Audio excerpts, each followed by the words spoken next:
correlated with the patient's clinical information. Mammography should be correlated with ultrasound findings, and both should be integrated in a single report. And the current study should be compared with previous studies when they are available. Next, the radiologist should put a final assessment category based on the most abnormal finding between mammography and ultrasound, and provide a management recommendation or appropriate next step. And in case there are any unsuspected findings, it should be discussed with the referring clinician and documented in the report. What is lexicon? We are talking about lexicon. What is meant by lexicon? Actually, lexicon in language means a book that contains a clearly defined vocabulary. This is because when it is used by a person in a language or in language by all group members, then it will mean the same thing for all members in the team. This will enhance the communication between radiologist and the patient, and that there will good for the patient. Here are the mammography lexicon and the ultrasound lexicon. They have certain structures, starting with the breast composition, then description of the abnormalities, then associated features and special cases. They have many similarities and some differences with some are ultrasound. If we start with mammography lexicon,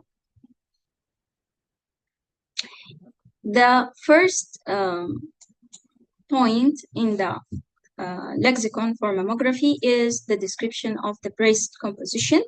And in the PIRATS, in the 5th edition, it has been changed into composition A, B, C, and D. And this indicates the sensitivity of the study and the probability that a lesion could be missed. Composition A, this means that the breasts are entirely fatty, and here the breast is highly sensitive in this setting. Composition B, this means that the description for it that there are scattered areas for fibroglandular density. Again, it's sensitive for detection of lesion. Composition C, the breasts are heterogeneously dense, which may obscure small masses. And composition D, the breasts are extremely dense, which lowers the sensitivity of mammography. This is because malignant lesions are usually of high density, so they will be obscured by the extremely dense breasts.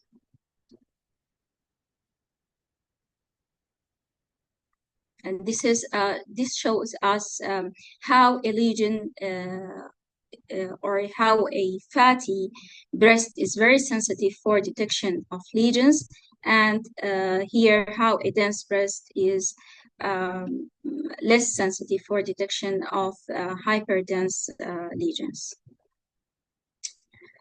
The second item in the mammography lexicon is the description of the abnormalities. There are 4 main descriptors. The first one is the mass. The mass is a 3D space-occupying lesions, and it should be seen in 2 different projections. In case you see an abnormality in a single projection, then it should be called asymmetry until its 3-dimensionality is confirmed. The mass will be described by its shape, margins, and density in mammography. The shape of a mass is either round, oval, this is benign features, or irregular. And the margins of a region, which is a key finding or key feature, is either circumscribed, this is a benign finding, or obscured or partially obscured when the margin is hidden by superimposed fibroglandular tissue, and ultrasound is helpful in this setting. Or the margin could be microlobulated or indistinct. Both are suspicious finding. Or it could be speculated with radiating lines from the mass, and this is actually a very suspicious finding. The density of the mass is related to the expected attenuation of an equal volume of fibroglandular tissue. We compare it with an equal volume of the fibroglandular tissue, and it is classified as high density or described as high density, equal density, low density. High density is associated with density, while it is extremely rare for breast cancer to be low density.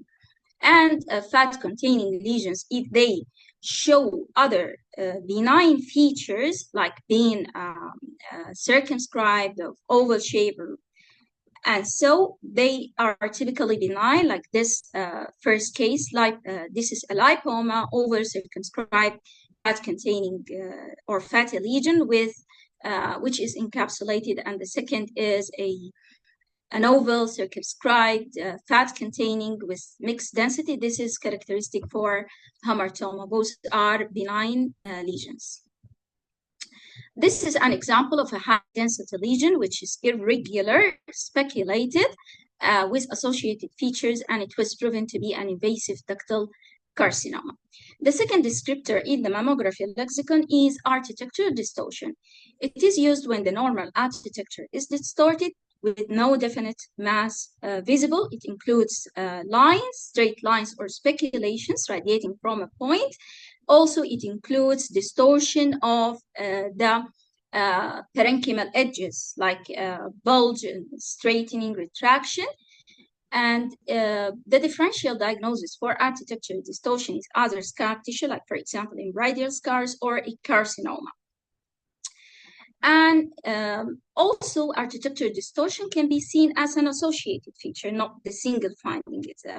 For example, when a mass is associated with an architectural distortion, then the likelihood of malignancy is greater than in a case or in a mass without architectural distortion. The third descriptor in mammography lexicon is asymmetry.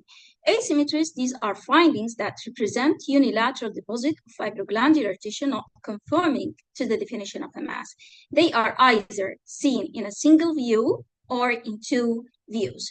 When they are seen in only one view, then this is called asymmetry. Okay, and this is usually caused by superimposition of normal breast tissue in most of the cases, 85% of cases.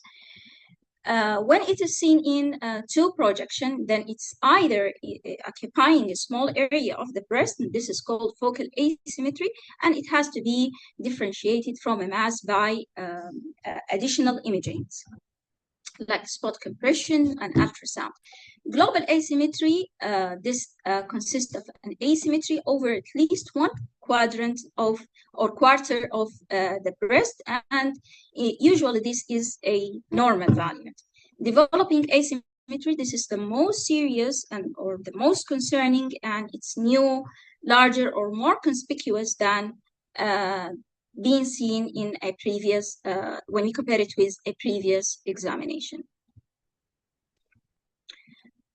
Okay. How to differentiate asymmetry from a mass? Asymmetries actually appear similar to other discrete areas of fibroglandular tissue, except that they are unilateral, means no mirror image correlate in the opposite breast. They are usually interspersed with fat, and they have different border contours from the mass. Asymmetry demonstrates a concave outward border, while a mass demonstrates a convex outward border, at least in part of it, and a mass appears denser in the center than at the periphery. This is an example of asymmetry, which is seen in only one projection, so we call it asymmetry. And as mentioned, it's usually in the majority of cases caused by superimposition of normal fibroglandular tissue. Here, a focal area of asymmetry being seen in two views, and it has to be differentiated from a mass. Here, there is generalized increased parenchymal density of the left breast over 1/4, okay, the left outer quadrant, and there are no suspicious associated features. If we look, there's no skin thickening, no nipple retraction, trabecular thickening, and so this is consistent with a normal variant. But here in this case, we see in the left breast, the global asymmetry is associated with skin thickening, with trabecular thickening, with nipple retraction. So definitely this is it's not a normal variant, and it has been proven to be a diffuse infiltrating carcinoma. Here in the second study, they noticed an increased or a new finding, which was not found in the previous mammography, and this is what we call the developing asymmetry. In ultrasound, it has been proven to be a malignant mass with internal vascularity. It's either new or increased in size and density when compared with a previous examination. The fourth descriptor of the mammography lexicon are the calcifications.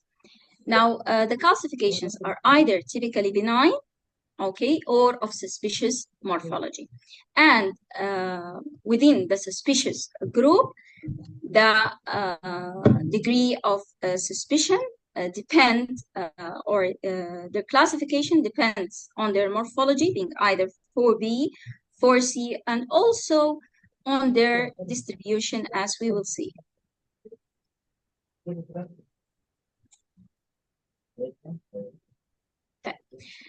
Typically, benign calcifications include skin calcifications, okay, milk of calcium, rod-like calcifications associated with plasma cell mastitis, dystrophic calcification, popcorn calcifications that occur with involuted fibroadenoma or with some cases of hamartomas, rim calcification, which was called in the PIRAT 2003 eggshell calcification, and vascular calcifications, round calcifications, and the small punctate calcification.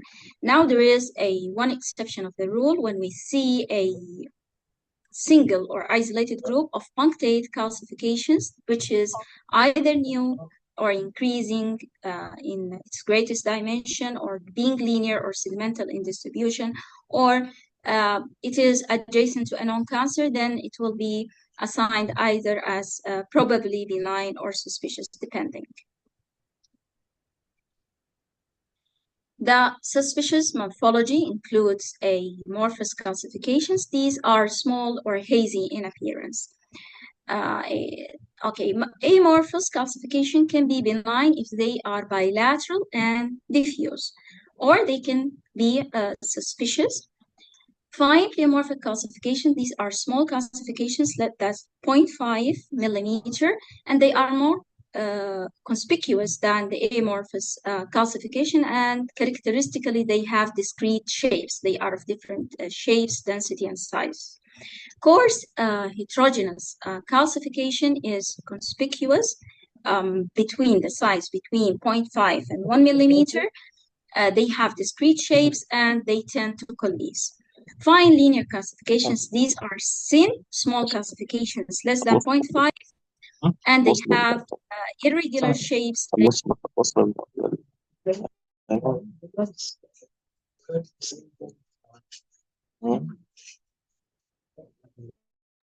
Guys, if you please can mute your mics, just the speaker has her mic on. Please, everyone mute your mic. Continue, Dr. Hind.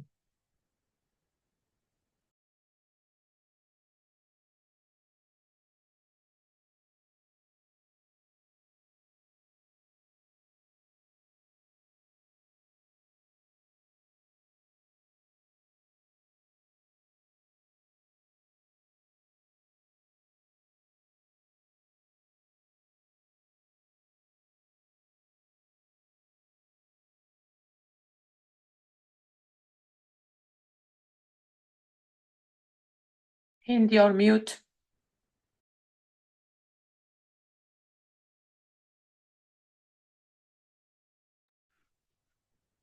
Dr. Hina. Sorry, I didn't notice that I was muted. So the distribution of calcification is at least as important as the morphology, and these descriptors below are arranged according to the increased risk of malignancy. Diffuse calcification, when diffuse distribution, when the calcifications are distributed randomly throughout the breast, and this is a benign feature. Regional distribution, the calcifications are occupying a large portion of the breast, more than 2 centimeters, and grouped calcification occupying a small portion of the breast, a lower limit 1 centimeter and an upper limit 2 centimeter. Linear calcification suggests deposits in a duct, and segmental distribution suggests deposition in a duct or ducts in their branches of a segment or a lobe of the breast, and they are oriented towards the nipple. This is the most serious or the distribution that carries the highest risk for malignancy.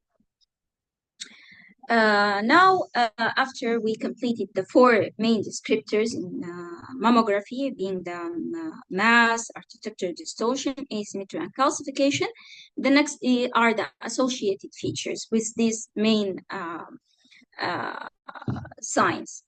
Associated features, these are things that are seen in association with suspicious findings, and they play a role in the final assessment. For example, if there is a pyrite 4 mass, which is associated with skin retraction, then it will get a pyrite 5 assessment. Associated features include skin retraction and skin thickening more than 2 millimeters, include nipple retraction, trabecular thickening, axillary lymphadenopathy, architecture distortion, and calcification. Of course, some of these associated features or these findings, if we call it findings like skin thickening or trabecular thickening, they have other differential diagnoses like, for example, radiation, heart failure, and so. Next are the special cases. Special cases, these are findings with features that are so typical that you don't need to describe them in details, like for an instance, an intramammary lymph node being like in this case, oval circumscribed with fatty hilum in a typical location in upper outer breast, or warts on a skin being being circumscribed and surrounded by a radiolucent air. Second, I want to talk about the ultrasound lexicon. It also has the same structure, breast composition, description of abnormalities, associated features, and special cases. The ultrasound lexicon has many descriptors that are similar to mammography. For example, the descriptors for the shape and margin of the mass, more or less like mammography. But there are certain descriptors that are specific for ultrasound, including descriptors for breast composition and orientation, echopattern, and posterior features as descriptors for mass. Breast composition in ultrasound, the descriptors for which are either homogeneous background ecotexture fat, homogeneous background ecotexture fibroglandular, or heterogeneous background ecotexture. And it affects also, as in mammography, the visibility of the lesions. The descriptors of a mass include the shape of the mass, the margin, its orientation, echopattern, and its posterior features. The shape of a mass is either oval with 2 to 3 lobulations, round, these are benign descriptors, or irregular. The margin of a mass is either circumscribed, or like in this fibroadenoma, or incircumscribed, not circumscribed, being indistinct, angular, microlobulated, or speculated. All these are suspicious features.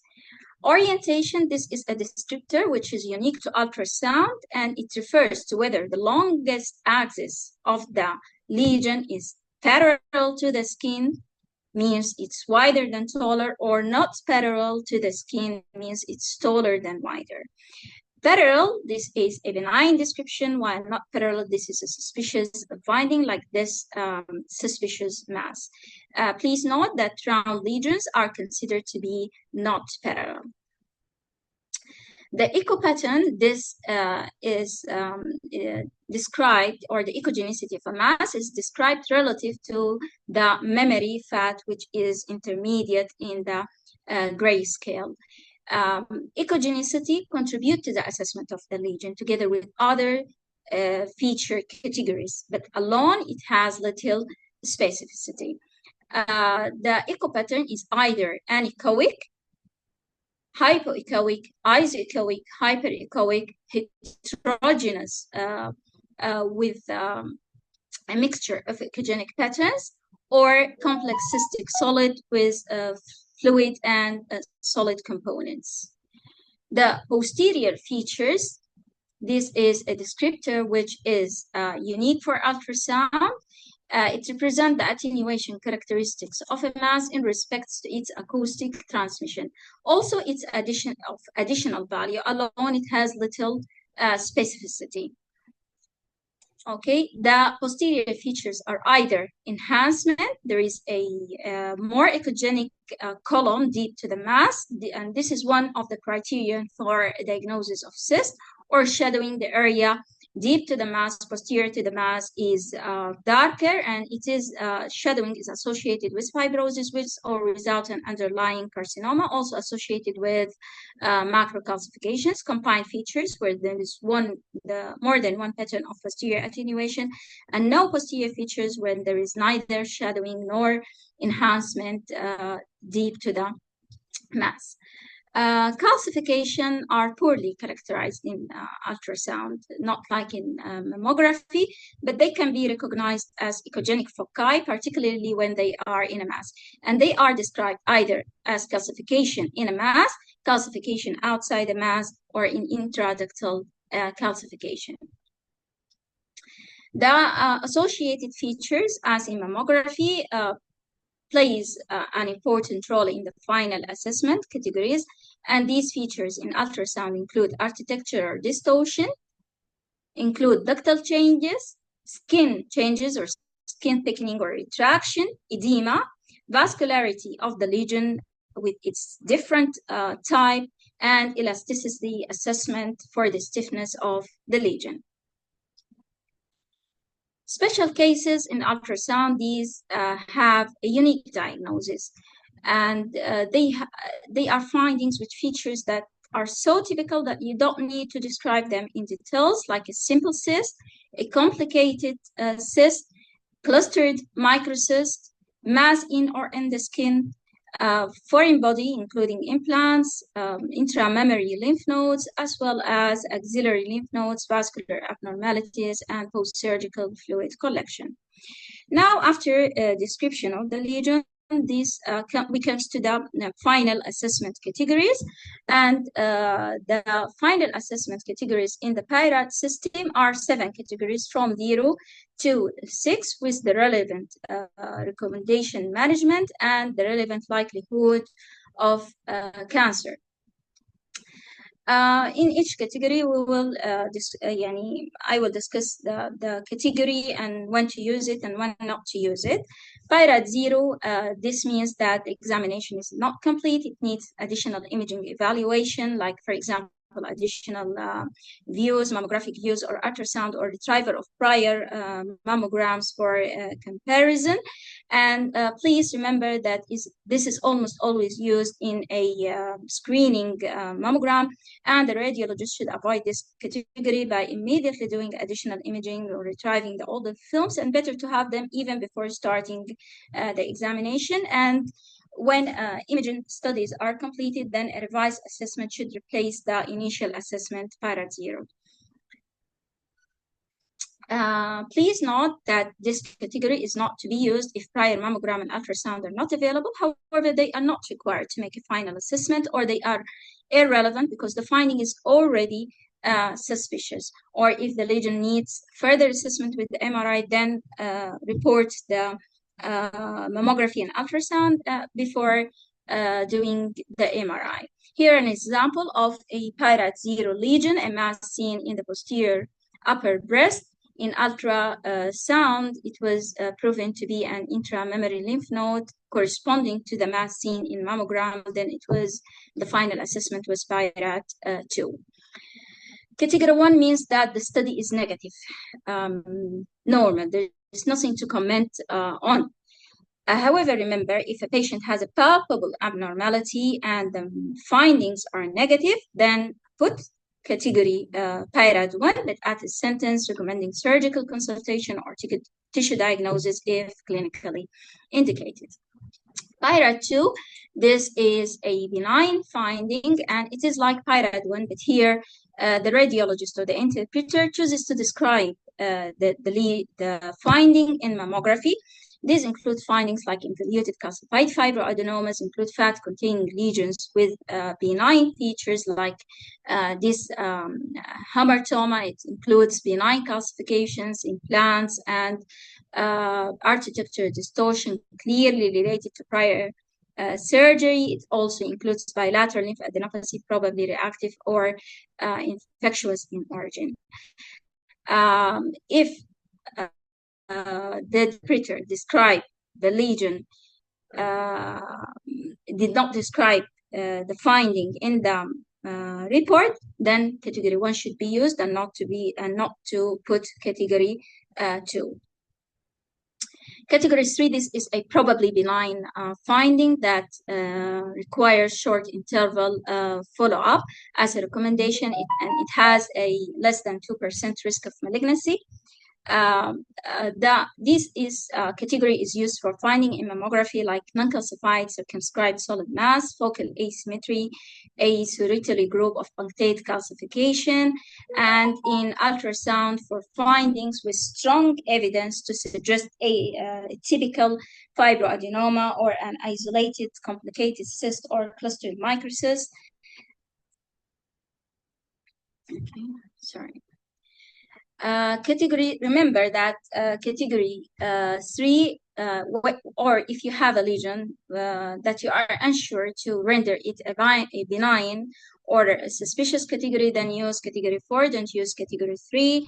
And category 3, it's not used in a screening examination, neither in screening examination nor in a diagnostic examination if additional imaging is required to make a final assessment. And when the lesion is found to be increased in size or extent by 20% or shows suspicious features, then it will be upgraded to 4. Also, the use of a category 3 for a palpable lesion is not supported by robust scientific data. The lexicon for follow-up of category 3 lesions include a short-term initial unilateral mammogram after 6 months to assess for stability, and then bilateral mammogram after 1 year. Assuming stability, the patient needs to perform a follow-up after 1 year and optionally after another year to complete 3 years. And if during the salvarian period the lesion remains unchanged, it will be downgraded to pyrite 2 and the patient will resume her routine annual screening. If the lesion shows any suspicious changes, it will be upgraded to pyrite 4 or 5. This is an example of a pyrite 3 lesion, probably benign, circumscribed oval equal density mass with a group of punctate calcification after 6 months, 12 months, and another 6 months and 12 months, and after another 1 year, it was stable, so it will be downgraded to pyrite 2. Pyrite 4, this means suspicious finding. And this category is reserved for findings that do not have the classic appearance of malignancy, but are sufficiently suspicious to justify a recommendation for biopsy. It has a wide range of probability of malignancy from more than 2 to less than 95. It is subdivided into category 4A for findings such as atypical fibroadenoma, 4B for findings such as group of fine pleomorphic calcification or amorphous calcification, category 4C for findings such as new group of fine linear calcifications. This is an example of a group of fine linear calcifications. This is PIRAT 4B. A histology report could be a sclerosing adenosis or ductal carcinoma in situ. Both diagnoses are concordant with the mammographic finding. Category 5, this means that the lesion is highly suggestive of malignancy with a probability more than 95%, and it is used for lesions with a combination of highly suspicious findings, such as an irregular speculated mass, which is high density, or fine linear calcification in a segmental arrangement. And for finding for which the non-malignant percutaneous tissue diagnosis is automatically considered discontent. Don't use it if there is only one suspicious finding, then use category 4 instead. An example of a PIRAT 5 lesion and irregular speculated mass, which is high density. Category 6, it's used when the lesion is known to be a biopsy-proven malignancy. It is used after monitoring response to neoadjuvant chemotherapy or after incomplete surgical excision. If in the mammogram the findings demonstrate suspicious findings other than the known cancer, then don't use category 6, use category 4 or 5 accordingly. And if after incomplete excision with positive margins, there are no imaging findings other than the post-surgical scarring, then use category 2 and add a sentence stating the absence of mammographic correlate for the pathologies. This is an example of on the left side, images for a lesion categorized as category 5, and then after biopsy and the patient started neoadjuvant chemotherapy, she came for a follow-up. The images shows reduction in the size of the tumor. Now this is categorized as PIRAT 6. Another important entity in the mammography and ultrasound PIRAT system is the location and size measurement of lesions, which should be applied to any lesion that must undergo biopsy. A complete set of locations in mammography include designation of right and left breast quadrant location, clock face notation, preferably both depths within the breast and distance from the nipple. And there are variability within imaging practices, so members of a group should agree upon a consistent policy of documentation. In ultrasound designation of the right and left breast, the clock notation are supplemented on the image by a means of body mark and the position of the probe as shown in the images. And when more than one modality are used, the one should always... You have 5 minutes. Okay. The one should always make sure that he is dealing with the same lesion in both modalities, and sometimes repeated mammogram image after injection of contrast of the lesion found in ultrasound could be helpful. Like in this case, a mass found in mammogram. In ultrasound, they found an intramammary lymph node, but no one was sure that this correlates to the mass in mammogram or not. So they injected it with contrast, and they repeated the mammogram, and they found the contrast within the mass. So they are dealing with the same lesion in both modalities. The size measurement for masses to measure the longest axis and another one perpendicular to it. For the lymph nodes, in mammogram, the greatest short axis, and in ultrasound, also the cortical thickness. For architecture, distortion, asymmetries, and calcification measure give an approximation of their greatest linear dimension. So as a summary, we will apply this summary in this sample of report. This patient presented in 2015 with a mass which was assigned as PIRAT 3, probably benign. She did examinations after 6 months, 12 months, and another 12 months. We saw these images in PIRAT 3 example. Okay, so write in your report the patient identification data and the date of the current study, 2017, the indication for the examination, follow-up of a probably benign mass, upper lateral posterior in the right breast. Write that you are comparing the current examination with the previous examinations and indicate their dates, exact dates. And then in the findings, describe the breast composition, overall breast composition ACRC. The breasts are heterogeneously dense, which may obscure small masses. The current examination show interval, or the lesion show interval stability of size and features. The lesion is right upper outer posterior. Over circumscribed equal density mass with a group of punctate calcification. It is not palpable, and still there are no associated suspicious features or new abnormal findings. And then a comment on the left breast and comment on both axillae. Write the assessment, PIRAD 2, PIRAD benign finding. However, in this case, the clinician and the patient, they prefer tissue diagnosis.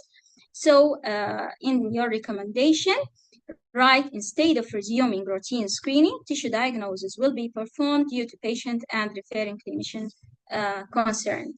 Thank you for your listening. And again, I apologize for being very fast or rapid in my presentation. You are welcome for any questions. Thank you very much. That was a very nice presentation indeed, very enjoyable. Any questions, comments?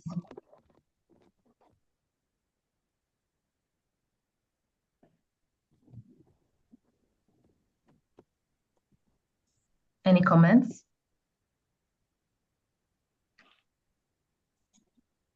Or Can questions? I comment, please? Yes, of course. Dr. Butler. Great appreciation, Hind.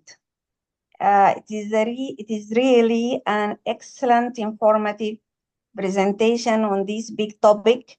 You have covered both the mammogram and ultrasound lexicon very well, and to the point that nothing to be added. Thank you again. Thank you again. Thank you very much, Dr. Rabah, for your nice comment. And I have gained all these informations from you. So if we want to thank someone, we will thank you, Dr. Rabah. Thank you very much. You are very welcome. You are very welcome. Thank you. Thank you very much.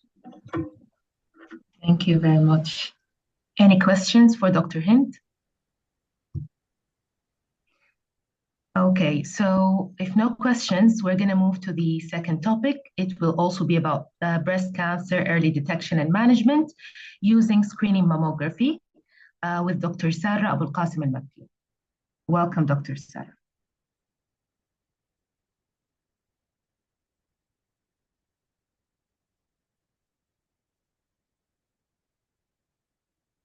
السلام عليكم ورحمة الله. وعليكم السلام. الصوت واضح؟ Yes. تمام.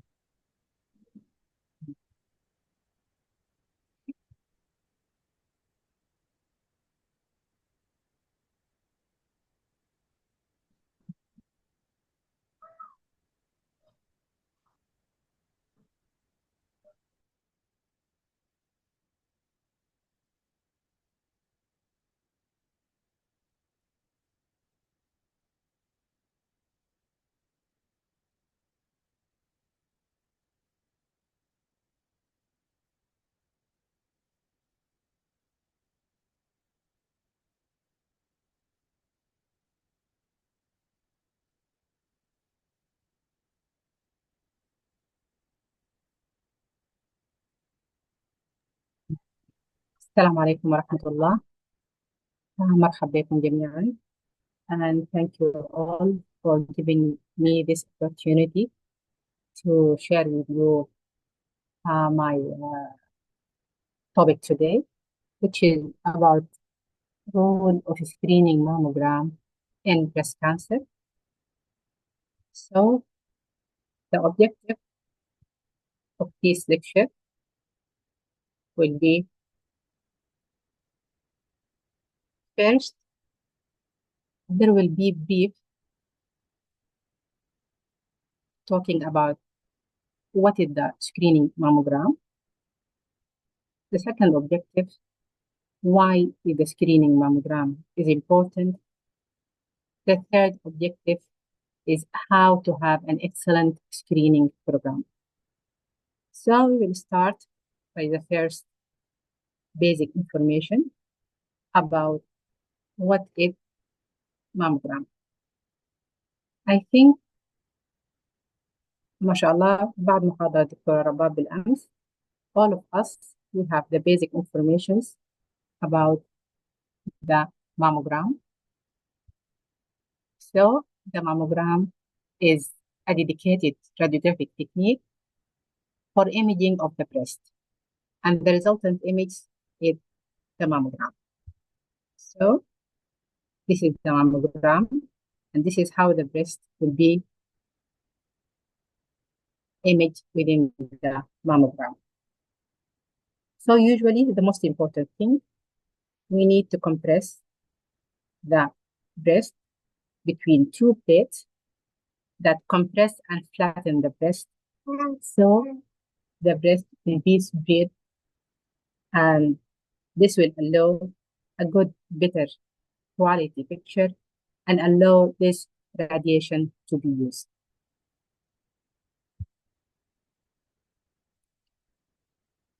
So we have two types of mammography.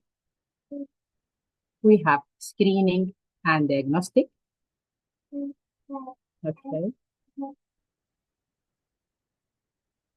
The screening mammogram, which will be my topic today, usually perform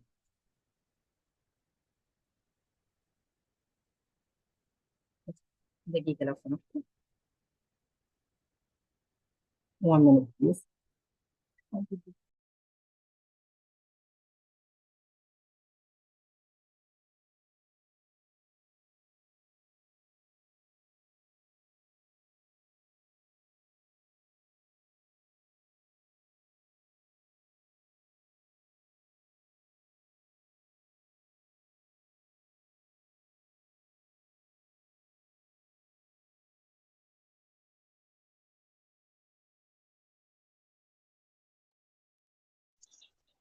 السلام عليكم دكتورة سارة.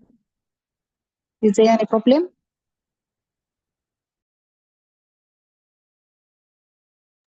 ما في صوت يا جماعة. لا بس معلش أعتذر. Okay. No problem. Go ahead. So, the screening mammogram is performed in asymptomatic patients to identify malignant breast pathology at an early, potentially curable stage. So, this is the aim of screening. We need to detect any breast malignancy in early, curable stage.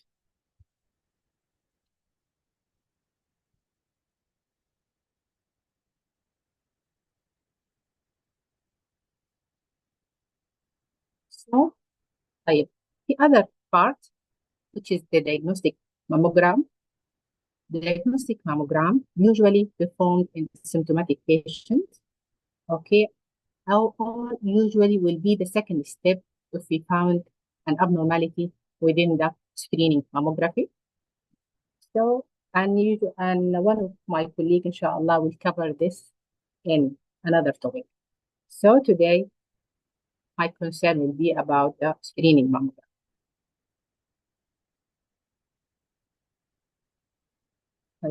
Usually in screening mammogram, usually done in environments not necessarily to be in hospital, maybe in primary centers, okay? Not like diagnostic mammogram must be done in hospitals.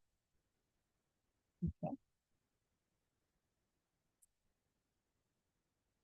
In many countries, the breast cancer screening program were screening mammogram to be double-readed. Usually, we need to have 2 radiologists to do it. So if any discordance between the 2 readers, so we need to have a 3rd independent reader. Right. In screening mammogram, we have 2 standard views, the craniocaudal and the MLO projections. Okay. So, okay. The diagnostic studies, as I said, we have another views. Usually we use in diagnosis, like, for example, cone views, phlebit views, compression views, and other views. Okay. This is the standard well-taken image. This is an MLO views, and this is the CC views. So we'll come to the core of my lecture. Like, why is screening mammogram is important? Because breast cancer is the most common non-skin cancer diagnosed in women, and second only to lung cancer concerning cancer death. Early detection of breast cancer from regular screening substantially reduces breast cancer mortality because regular screening identifies tumors when they are small and with fewer nodal metastases. So this is the aim of our screening. We need to detect it in very early stage. Patients with screen-detected breast cancer are less likely to require mastectomy or advanced chemotherapy. Thereby, also, this will be decreasing morbidity. Right. What about the breast cancer risk factor? We have risk factors that we cannot change, and there are risk factors that can be changed. Risk factor cannot be changed.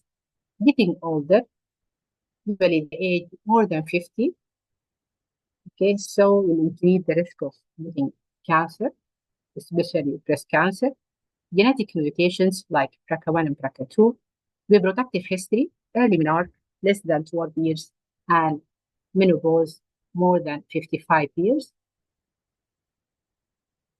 Dense breast, sometimes they said dense breast itself will increase the risk, or there is another reason that usually in dense breast it will be difficult to detect any new small lesions. Personal history of breast cancer or certain non-cancerous breast disease, family history of breast or ovarian cancer, previous radiation therapy, and exposure to certain drugs. There are other risk factors that we can change. What are these? Not being physically active, being overweight, taking hormones like HRT, reproductive history, if we're having the first pregnancy after the age of 30, not breastfeeding, and never having a full-term pregnancy, drinking alcohol. So this risk factor can be manageable and can be changed. And so we can decrease our risk factor for getting breast cancer. Breast cancer risk categorization. This is very important. We need to categorize our customers, our ladies, to make for them a good screening program. So the breast cancer risk is frequently divided into 3 major categories: average, intermediate, and high risk. Currently, the risk categories are most frequently defined by estimated lifetime risk. So the women at average risk, usually typically defined as those with less than 15% estimated lifetime risk for developing breast cancer. Intermediate risk, they have estimated life risk between 15 and 20, and high risk, they have more than 20%. Okay. So what are the benefits of screening? there will be 40% drop in breast cancer death. This is a very high percentage, 40% drop in breast cancer death. Less extensive surgery for screening detected cancers. And this less extensive surgery for screening detected cancers, and also less chemotherapy for screening detected cancers. Chemotherapy also is more effective for screened women. This is one of the largest studies done by Kabar and his colleagues, and it includes about 50 years of follow-up for patients. And they showed that all women had either 10 to 20 years of follow-up using the same other treatment. The screened women have 60% lower mortality at 10 years follow-up and 47% lower mortality at 20 years follow-up than the unscreened woman.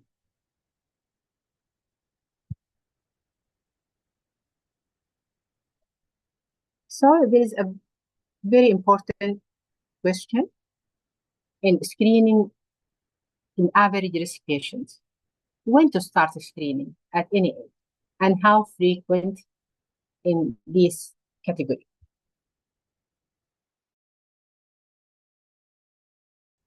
What about 3 regimen for screening program? This is the first regimen, yearly, starting at the age of 40 till the age of 84.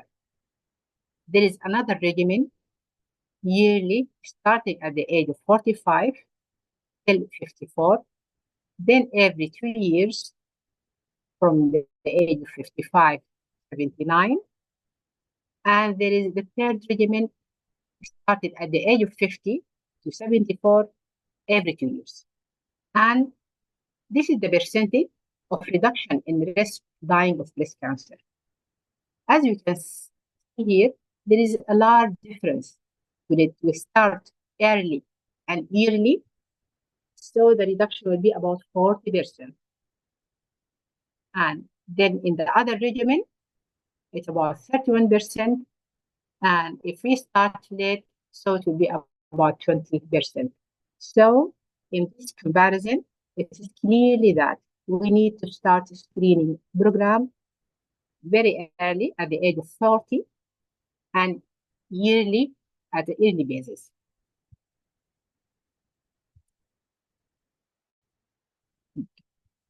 So screening mammography is a proven lifesaver. There will be 40% reduction in breast cancer death with regular screening, and most lives are saved with annual screening at the age of 40. Also, modern treatments are most effective in saving lives when cancer are diagnosed early on the screening mammogram. This is an important slide talking about the factors that contribute to the ACR reclassification of the Black women and other minorities to high risk, including that compared to non-Hispanic white women. Prior to age 50, 127% minority of women are more likely to die of breast cancer. 72% more likely to be diagnosed with breast cancer, and 58% more likely to be diagnosed with advanced stage breast cancer.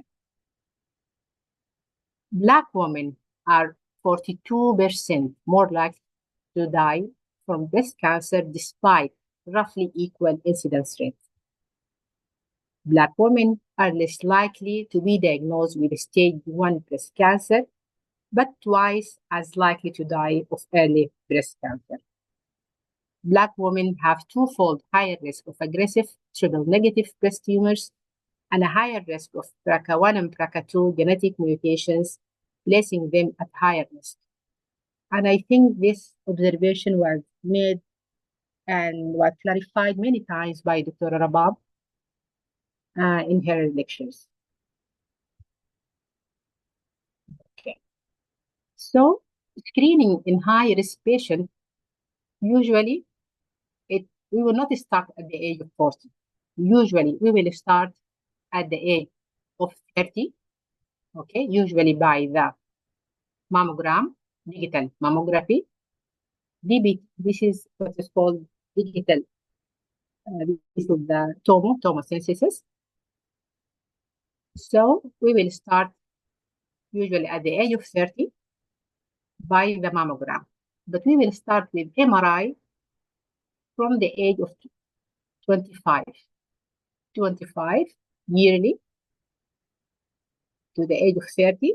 Then after that, we can continue with mammogram yearly from the age of 30.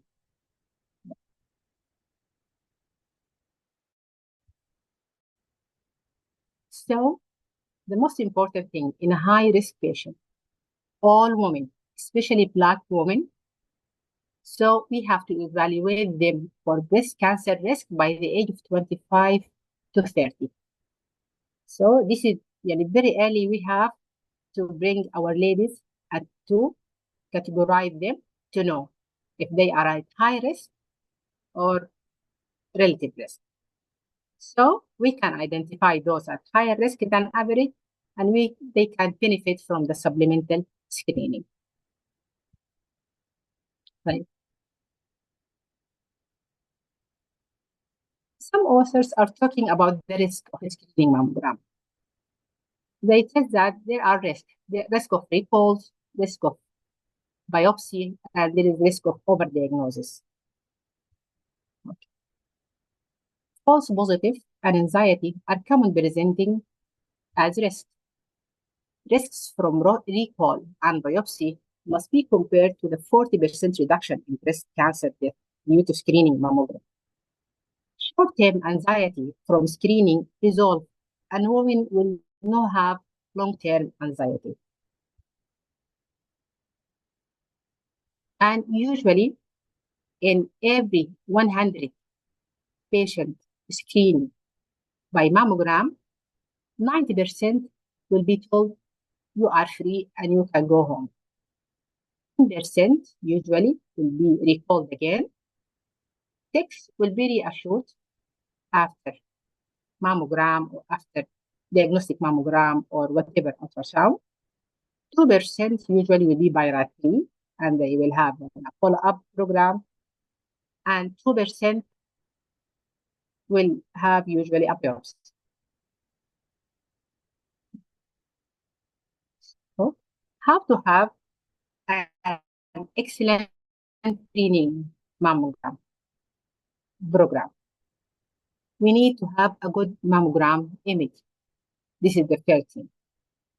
To have a good mammogram image, we need to be sure about the mammogram machine, and we must have well-trained radiographer. So we will be sure about the quality of our mammogram. The other thing, the community awareness. We need to raise our community awareness regarding the breast cancer, including our colleagues, the treating doctors, throughout campaign, educational materials, social media, unlike this opportunity, like this nice symposium. Okay. So I will talk about the criteria for imaging quality briefly.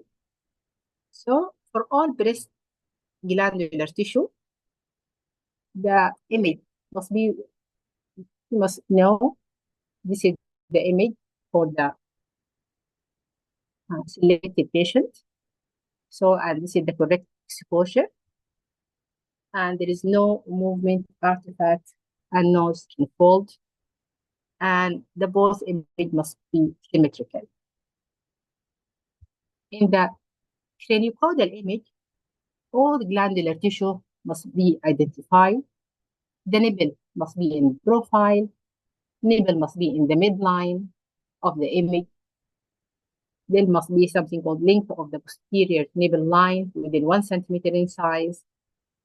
The image will be symmetrical. The adequate mediolateral obliques, all glandular tissue also must be identified. Pectoralis shadow is seen down to the level of the nipple.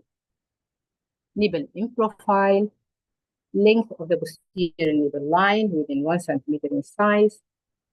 Inframammary fold must be seen, and the image also symmetrical. I already talked about the community awareness. The third important category in having a good, excellent screening program is to have well-trained radiologists to pick up abnormalities. And as I said previously, usually in most of the centers, usually they are using double reading for the mammogram. And if there is any discordance, so a third reader will be responsible to make the diagnosis. So the take-home message, all women should undergo risk assessment by the age of 25, especially Black women. For average risk patient, start screening mammogram at the age of 40 and continue yearly. For most women at higher than average risk, the supplemental screening method of choice is breast MRI. If not available, we can use contrast-enhanced mammography or ultrasound could be considered.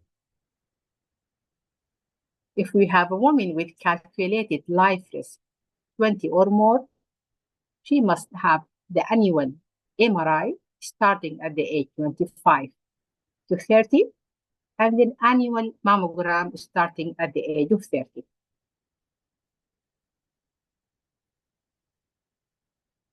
Another take-home message, it is our responsibility to raise the awareness of our community regarding the breast cancer. And remember, you will pick the abnormalities with your trained mind, not with your eyes. So we have to build our knowledge to detect any abnormality. So this is the end of my lecture. Thank you all. I hope I finish up time. Thanks very much, Dr. Sarah, for the valuable, concise, and informative lecture. I find it very interesting. Thank you very much. And I would like also to thank Dr. Hind for her nice, well-prepared and updated informative lecture. I'm really so impressed by your presentations. Thank you very much, both of you. And now, is there any questions or comments for Dr. Sarah?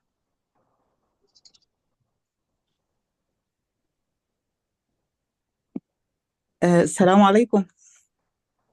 عليكم السلام دكتورة عايدة، مرحبا بك.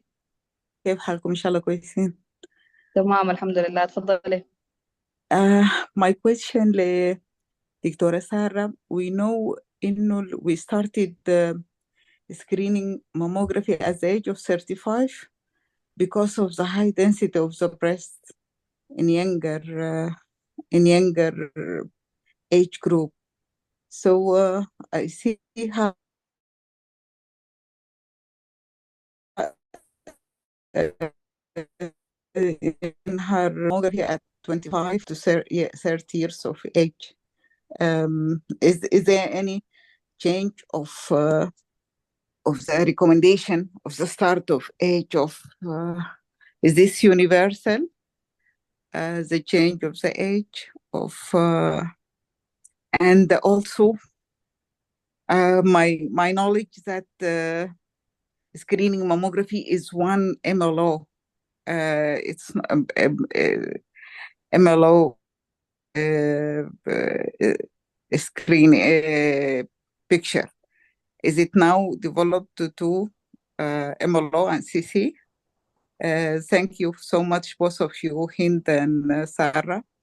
very arranged and very good standard of presentation. Thank you so much. Thank you, Dr. Aida, for your valuable comment. Yes, I already found it in the ACR, the American Radiology Committee of Radiology. So usually they start at the age of 25 to 30 by MRI, if they are high risk. High risk start about 25 to 30 by MRI, not by mammogram. But yes, if they are high risk, we will start screening by mammogram at the age of 30, not 35. Okay. في كمية من الستاديز اتعملت. Okay. And so they found it is better to be like that in the high risk category, which are اللي هم more than 20% lifetime risk. This is for the first question. For the other question, for the screening mammogram to be MLO and CCVU. The standard protocol in screening, what we are doing and what we are know, we must have two images, MLO and CC. I don't know about just having one view. Maybe Dr. Rabab can add some information. Dr. Rabab? You are very welcome, Sarah. Thank you very much for the great knowledge and magnificent talk about screening mammogram. I was impressed by your presentation, like hint, and regarding this answer is completely correct. We have three, as we mentioned before, we have three categories of risk group. Okay, we have average risk, intermediate risk, and high risk group. And the recommendation according to the category involved. And as Sarah mentioned, regarding the high risk group who have time life risk of 20 to more than 25, okay, or more than 20 to 25%, or those who have strong family history, who BRCA1, BRCA2 mutations, and those who have exposed to chest radiations for lymphoma or other for therapeutic radiation exposure during the development of the breast between the age of 10 to 30. This is a high risk group, okay? For this high risk group, the assessment for the risk it has to start at the age of 25, okay? And if proven to have to be a high risk group, they have immediately start for them MRI screening from the age of 25, according to the ACR recommendation. And by the age of 30, they have to start for them MRI, mammography along with ultrasound, alternating, okay? Annual, both are annual, but alternating. If at January you start by mammography, at June you have to do the MRI and so forth. This is regarding the high risk group. And for those who have family history, you know that you start the screening 10 years, okay, before the age of the diagnosis of the family member. At whenever the time of the diagnosis, okay. For the moderate risk group, you start your screening at the time of the diagnosis.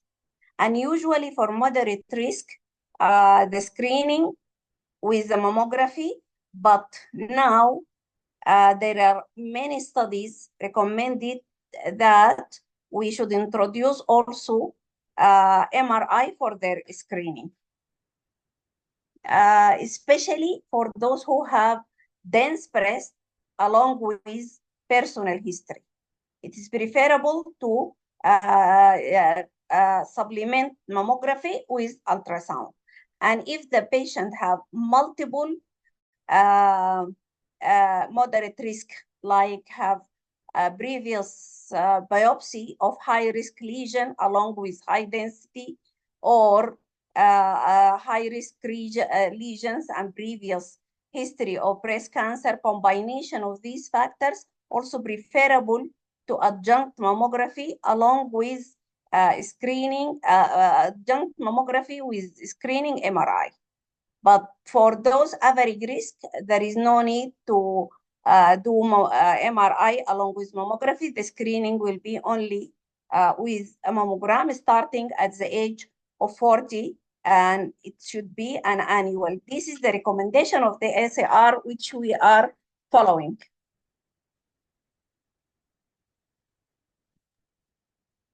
Thank you very much, Dr. Rabab.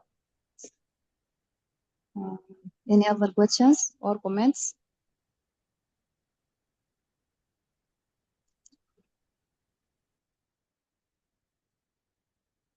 I hope Dr. Aida is satisfied. Also regarding the regarding the mammographic views, okay? The standard view of mammogram are MLO and CC view. As we mentioned their importance in many times, that is why to detect the breast cancer, we need to have the two views. Otherwise, we might miss a breast cancer. So both are essential to be performed for both in both screening and diagnostic setting. But for there are no other views in the screening, but in diagnostic mammography, you might add more additional views, not like in the screening setting. Thank you so much, Dr. Sarah and Dr. Rabab. And I would like to thank Dr. Sarah because touching breast cancer in Black women and aggressiveness. And there is, in our conditions, a question which is always asked about the cost of the mammography and availability, and in the lower and middle and lower income countries. Even once I attended the conference where one of them said that what we have to sell our mammographies. So it's a complicated question in our conditions, the cost of the mammography and the conditions. Now everything, there is no any condition, but the consideration of this point. You are right, Dr. Aida. I think we need to have a thorough discussion about our situation, and there will be extension for this work even after October. We will be have a great meeting regarding cancer in Sudan when we are going to discuss the cross midline lymphangiectatic in a big symposium, okay? And we will invite all those who have a concern, who are concerning about breast cancer, and we can open the discussion regarding their screening and their management. Thank you so much. Thank you. Okay. Okay. If there is nothing, we can proceed for the next lecture. Okay. Now I'm really feeling so proud and so happy to introduce our lovely young colleague, Dr. Huda Dawood. Dr. Huda is a junior radiologist, but she is very competent, she is knowledgeable and hard worker, and we wish her all the best, and we thank her a lot for participating in this symposium. Dr. Huda will tell us about the role of ultrasound in screening of breast cancer. Is there any role for ultrasound? So you are welcome, Dr. Huda. You can start. بسم الله الرحمن الرحيم، والصلاة والسلام على أشرف المرسلين سيدنا محمد وعلى آله وصحبه أجمعين. اللهم علمنا ما ينفعنا اللهم علمنا ما ينفعنا وانفعنا بما علمتنا وزدنا علما. أساتذتي الأساتذة وزملائي الأفاضل، السلام عليكم ورحمة الله وبركاته. Really, it's my pleasure to participate in this symposium, and thanks a lot for giving me a chance. Thank you, Dr. Wishah, for this nice presentation for me. I learned a lot from my teacher, Dr. Wishah, Dr. Rabab. We learn a lot from them. Inshallah, in the coming few minutes, I will talk about role of breast ultrasound in screening. الصوت مسموع؟ نعم واضح يا هدى، واضح. السلايد ما بتتحرك، في مشكلة. أيوة. Our objective in this talk to talk briefly in breast ultrasound regarding the appearance and composition of breast tissue, advantage and disadvantage of ultrasound, uses of ultrasound, how can differentiate between benign and malignant looking lesion, and to concentrate on role of ultrasound, either as a complementary imaging modality or as a primary imaging modality. As we all know, the principal goal of breast cancer screening is to detect small, non-palpable, node-negative breast cancer to allow earlier treatment and greatest reduction in morbidity and mortality.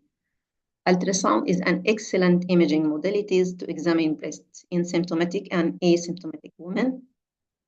It can be used in addition to mammogram and MRI for screening, and can be used alone when no other modality are available. The advantage of ultrasound, it's well tolerated by the patient, it is safe, available, relatively inexpensive, no need for IV contrast administration, no ionizing radiation, no exposure to radiation. But on the other hand, still we have some disadvantages, like low specificity when comparing ultrasound with mammogram, and it is highly operator dependent, requiring highly experienced technologists or radiologists to do the exam. It is also ultrasound associated with a false positive finding and high recall rate, and it is time consuming. Sometimes ultrasound can miss early sign of cancer like small non-palpable breast cancer or BCIC, which can only present as small calcification seen only in mammogram.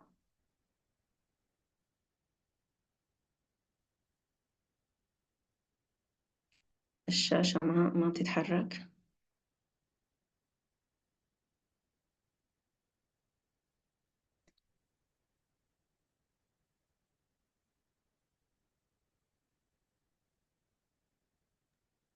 معلش يا دكتورة هدى كده واضحة؟ ما بتتحرك، أنا بحاول أنا أغير السلايد، ما بتتغير معي، ما أعرفها، ما بتتغير معي. أنت بعد ما انتهي الكنترول السلايد من عندك؟ الكنترول من عندك؟ أيوة. طيب بس أسهل لي أنا أحرك ممكن؟ إلا تعمل لها شير من عندك يا دكتورة. طيب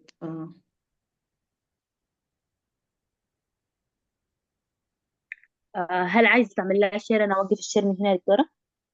والله عشان نكسب الزمن ما نتأخر. ما عارفة كده تشيرت ولا ما ظهرت عندكم؟ خلاص عشان نكتب الزمن. خلاص أنت متابعة معي ظاهرة مش بس كده؟ بس ظاهرة لكن بس كبريها. طيب.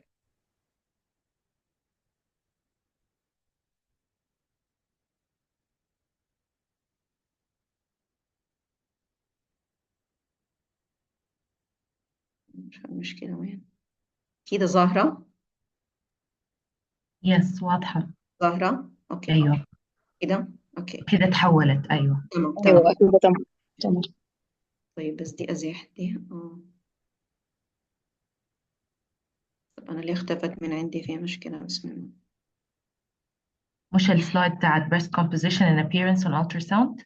ايوه ما Yes. ظاهرة عندي ليه؟ اوكي ظاهرة احنا عندي عندنا واضحة. هنا واضح إيلاف واضح لي الشاشة بتاعتك أنت إيلاف. أنا I'm not sharing my screen. طيب what is the problem؟ This is your screen. بسم الله. كلوز ظاهر لك إلاف دي كلوزيت هتظهر عندك الشاشة، ما هي مغطية لك. طيب resume أعمل your close.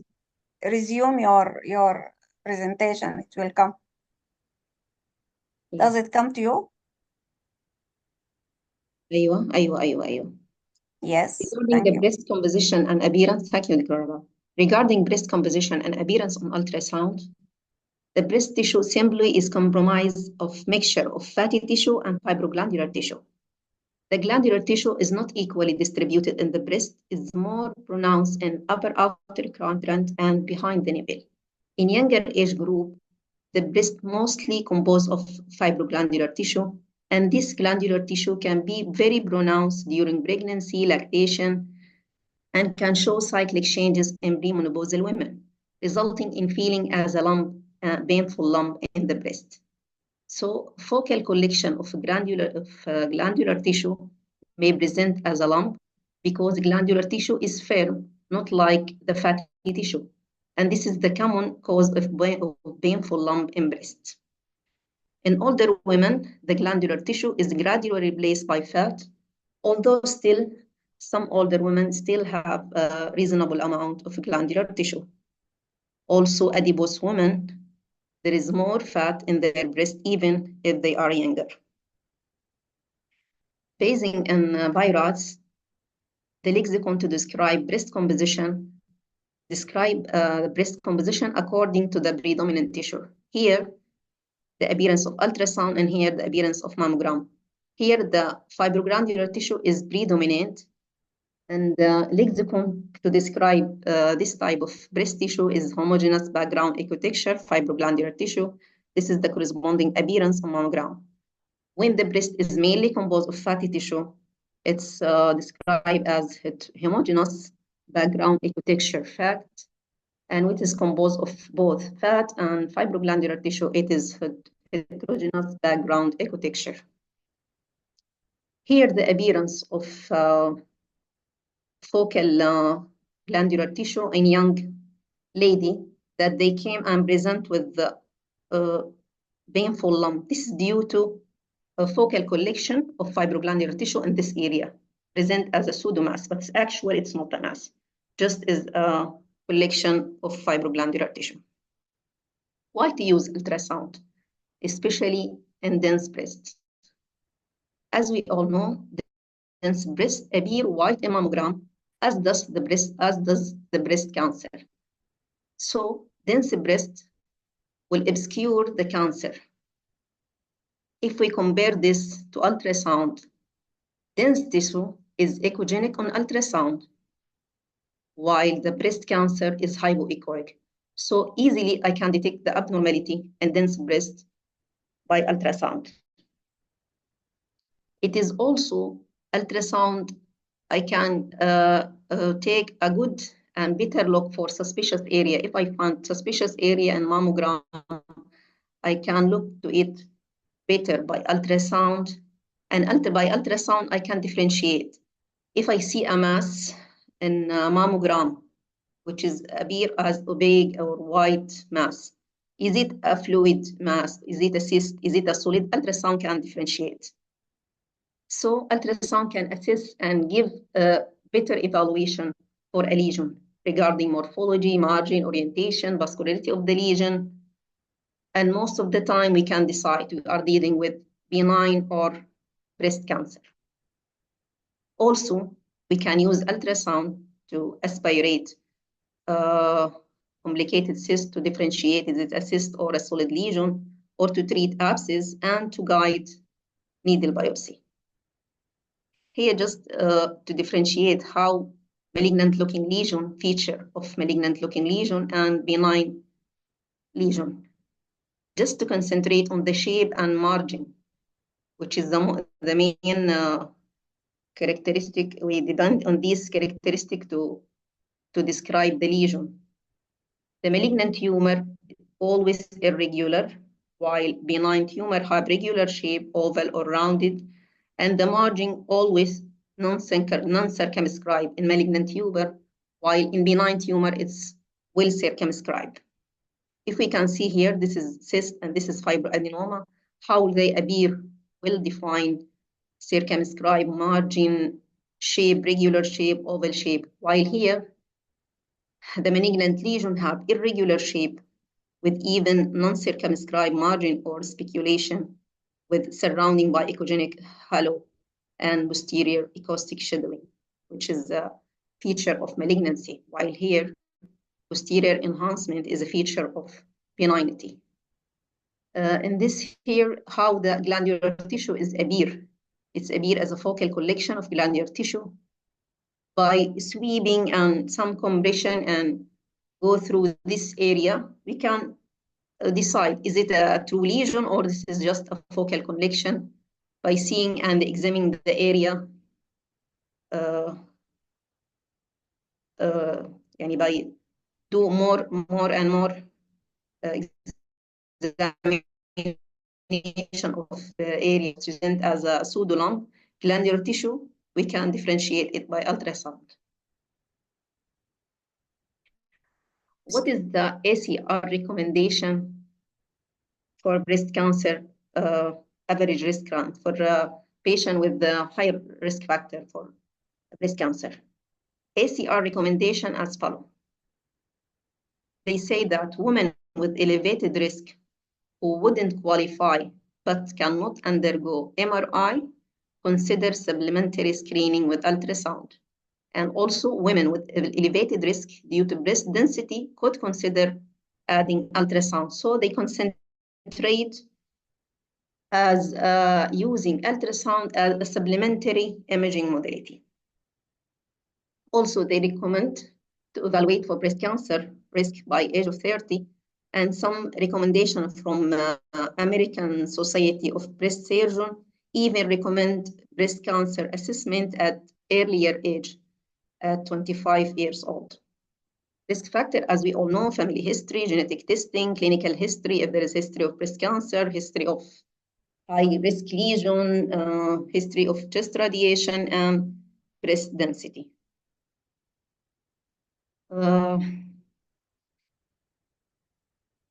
In multiple studies, they found that there is an increased cancer detection rate of whole by adding whole breast ultrasound, but still this is accompanied by increased false positive finding and high rate of short-term follow-up. Although recent work has suggested more favorable results. This is another review. As we all know, mammography is the gold standard for breast cancer screening in multiple randomized controlled trial, proven that routine screening with mammogram in women at the age of more than 40 will detect early breast cancer and decrease breast cancer mortality by more than 30%. However, dense breast may mask underlying tumor and decrease mammographic sensitivity. Moreover, breast density is an independent risk factor for breast cancer.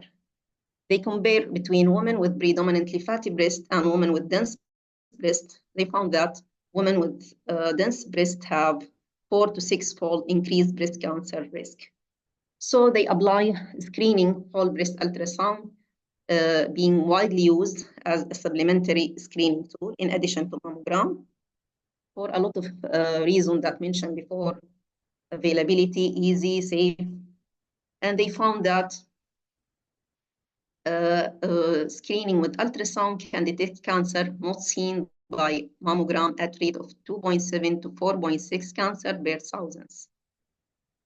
And also ultrasound shows high sensitivity, but still we have the same problem, low specificity, operator dependent, and increased false positive rates.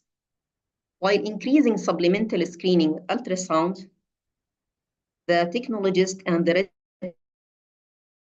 radiologist will ultrasound, and they continue to gain experience. With increasing experience, false positive rate should continue to decline. Here in this review, they concentrate on dense breast. The sensitivity of mammogram for detection of breast cancer is about 85%, but in dense breast, the sensitivity decreased to 47%. And remember, not only that, the dense breast have the increased risk of developing breast cancer. Here in this review, they use screening with ultrasound, either handheld and automated ultrasound. Both of them are effective in detecting mammography occult cancer on women with dense tissue. And ultrasound shows significantly increased detection of clinically important small invasive node negative cancer.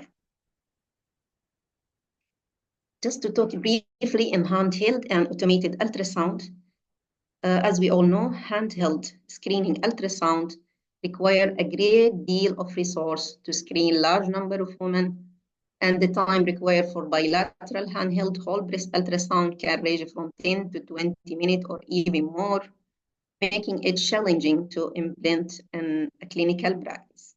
Also operator dependent, and if a technologist is performing the exam, the radiologist who must rely on the representative image taken by technologists to write the report.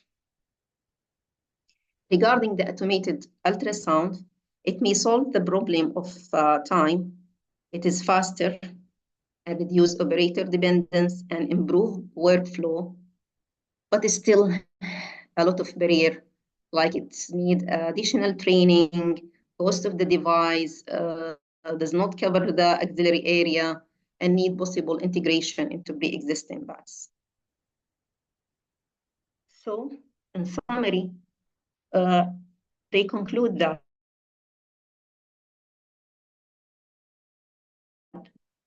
the sensitivity of mammogram ultrasound cancer detection rate by 1.9 to 4.2% depending on the population.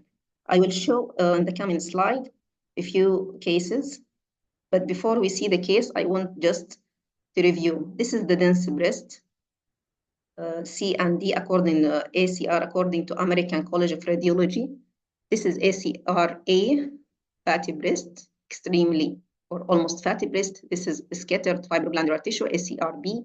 This is heterogeneously dense breast, which may obscure a small lesion, and this is ACR-D, extremely dense breast with lower sensitivity. When talking about dense breast, we mean ACR-C and D. In this case here, they found that this woman, 43 years old, with extremely dense breast, this is a case from literature, they couldn't detect any abnormality. So they sent the patient for supplementary ultrasound. In ultrasound, this is a clear, easily found lesion, small speculative lesion. After biopsy, this lesion proven to be invasive ductal carcinoma. Here in this lesion, in this mammogram, also, mammogram cannot detect any abnormality in this dense breast. And this triangular area, this is the area where patients feel a lump. In high resolution ultrasound, we can easily pick up this small hypoechoic lesion, which is proven to be invasive ductal carcinoma. Another example in dense breast, the same, nothing can be seen. Here they use automated ultrasound, and this is coronal reconstructing image of automated ultrasound, and this is the handheld ultrasound. They found the small lesion and also proven to be invasive ductal carcinoma. In other study, they try to compare the sensitivity of mammogram and subsequent ultrasound for detection of non-palpable breast cancer in two groups of patients. In non-dense breast, which is group ACR-A and B, and in dense breast, which is ACR-C and D. In patients with non-dense tissue, the sensitivity of mammogram and sonography were 80 and 88% respectively, which is not statistically significant. While in patients with dense breast, sensitivity were 56 for mammogram and 88 for mammogram and ultrasound, which is statistically significant finding that is determining the group of which breast ultrasound will most beneficial, those women with dense breast. In this study, they concentrate, this is actually a systemic review and meta-analysis, concentrate in using the ultrasound as the only imaging modality or primary imaging modality where mammogram is not available. The result as follows. Ultrasound sensitivity was 88 and specificity is 88 and sensitivity is 80%. When applied the sensitivity in low and middle income country, the sensitivity is higher and specificity is also higher. But I think this increased sensitivity or high sensitivity or specificity due to small number of studies in these countries and lack of diagnostic data from other modality, because ultrasound is the only modality used. So we conclude that ultrasound has high sensitivity and specificity for breast cancer detection and giving an increased global burden of breast cancer and invisibility of mammogram in certain settings. Ultrasound can be used as effective primary imaging modality and triage method for breast lesion, particularly on low resource setting. What is the situation in our beloved country, Sudan? We have limited resource. Even before war, digital mammogram and MRI not available in all places. And the situation, as we all know, after war is becoming worse. So we can get use of this result and apply to our country, making ultrasound is the primary imaging modality for breast cancer screening, especially in risk women. Take-home messages: women with dense breast suffering from an increased risk of breast cancer combined with decreased sensitivity of mammogram. Adding ultrasound screening can increase breast cancer detection rate. ACR recommendation to add ultrasound as a supplementary image. ACR recommendation is to add ultrasound as a supplementary imaging modality, while still we can use ultrasound as primary detection tool for breast cancer, especially in low resource setting where mammogram is not available.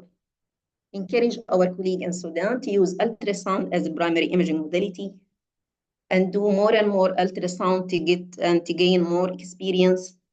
Educate women about the importance of early detection of breast cancer and the risk factor for disease. So high-risk women should start screening by ultrasound at younger age. Thank you for your attention. Thank you very much, Dr. Huda. That was very insightful presentation indeed. I'm sure we have a lot of questions and comments. Dr. Rabab, welcome. Oh, great job, our superb junior Huda, for this amazing performance and your practical recommendation. As you mentioned, we have to concentrate more and more on ultrasound because this is what is available in our country. And that is what is happening now. Okay, now we have multiple clinics, free clinics of cancer screening in the secure cities in Sudan, okay, secured cities, and they are using, most of them, using breast ultrasound for the screening because mammography is not available, except for 2 areas. For Sudan, I think they have a mammography, yes, and maybe it is not working. And the other country, the other cities, all of them using screening ultrasound and they are sending in the group, okay, their positive cases, and their performance is very great and promising, really promising to solve our problem.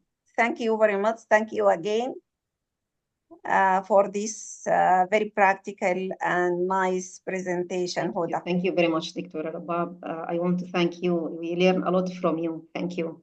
Jazakallah khair. Thank you. You are very welcome. السلام عليكم. أنا لازم تعرفيني بجونيور دكتور رباب لأنه العين لا تعود على الحاجب طبعا. I just wanted to say excellent presentation. Thank you for this evidence-based talk. And I want, and I totally, absolutely agree that ultrasound can be very useful in countries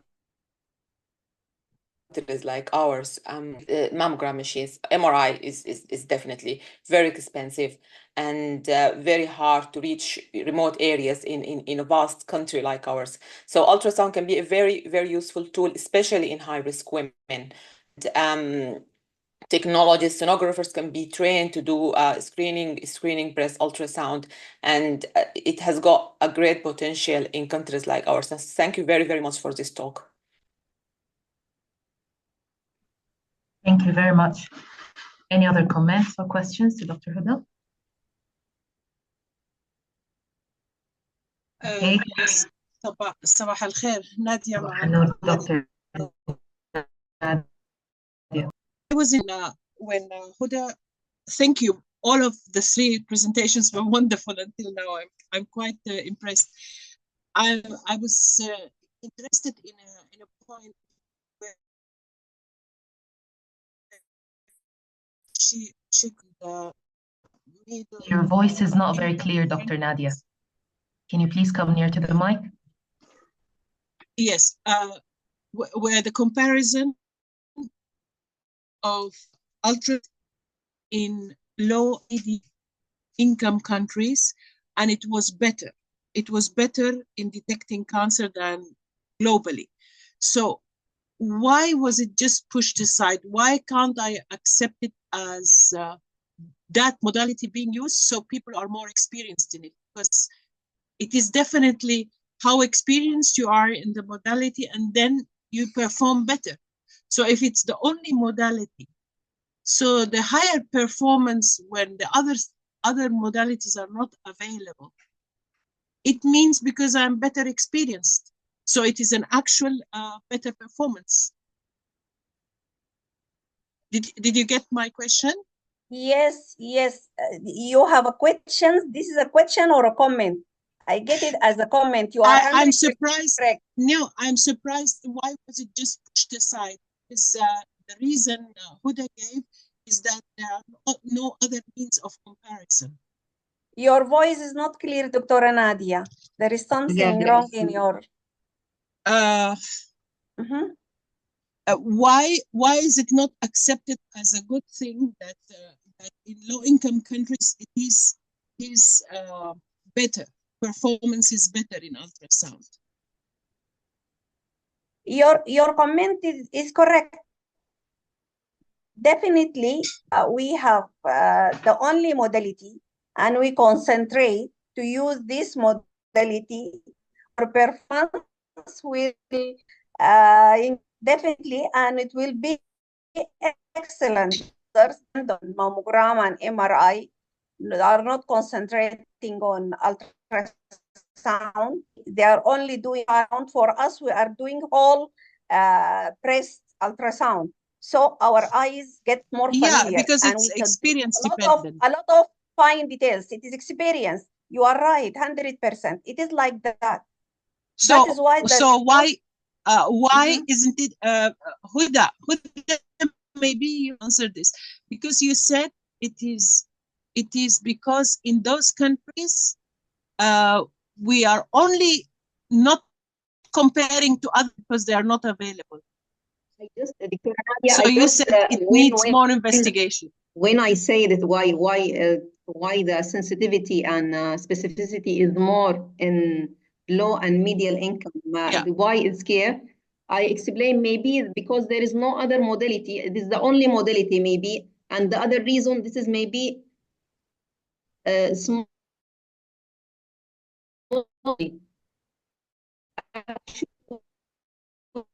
26 and maybe this is the reason. Okay. But still it's okay, it's I good think it's a valid result thing because yeah. you need to take that point also very clear. We agree with you, Dr. Nadia. Yes. Okay. You might not get Dr. Huda point very clear. Maybe I need to read that study. Yes. Okay. Tamam. Thank you. Okay. No, thanks for thank you. Any other comments or questions to Dr. Huda? Okay, so we will move forward to the next presentation. Sorry. There is another study, Dr. Huda, Dr. Nadia, mentioned by Dr. Huda, also proves that ultrasound is more sensitive than mammography. Can you go for the study comparing the fatty breast versus dense breast to show ultrasound versus mammography sensitivity and specificity? Even in that, though the difference is not significant, okay, but still this study mentioned that ultrasound sensitivity is more than mammographic sensitivity even in the fatty breast. But they are close to each other. There is no big difference between the two. No significant difference. No significant, yeah, there is no significant difference. But the whole point, mammography sensitivity was 80, while ultrasound sensitivity was 88%. But because the dense breast mammogram, okay, mask the detection of underlying lesions, here there is a significant difference between the two. The mammography sensitivity lower down to 56, while still sensitivity of ultrasound is 88%. So in this group, there is a significant difference between the two. But in the other group, still ultrasound sensitivity is higher than mammography. So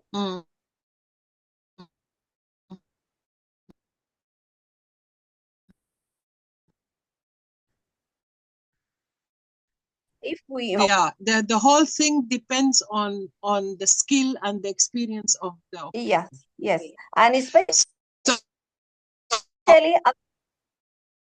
is and exactly.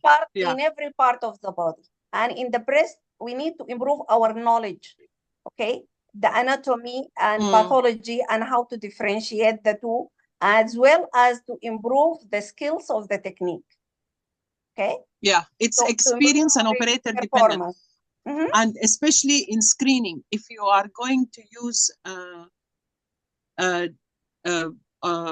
technologists, because we have the same problem.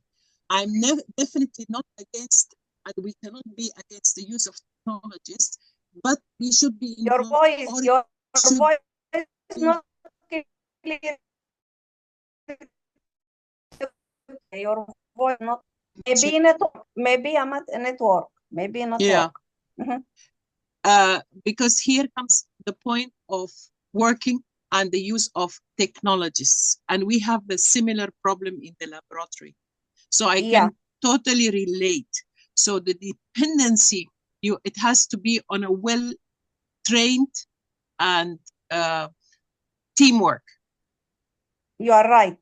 You are right, definitely. Otherwise, it goes into a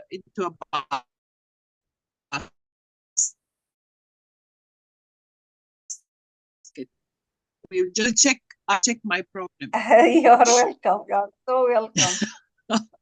Thank you. Thank you for your comment and participation. Thank you. Thank you. Who's the one commented before Dr. Nadia? Who was the one? It was myself, Dora. Huh? Junior. Dr. who? Dr. Rabab, Oh, the junior Rabab. you are very welcome, Dr. Rabab. You are very, very, very welcome. Thank you very much and practical comment. Thank you very much, Doctora. Thank you very much for these lovely So comments. if we have nothing, you can continue to the next lecture. Okay, thank you very much. We're going to go forward to the next lecture. It's also about breast cancer early detection, but with the use of MRI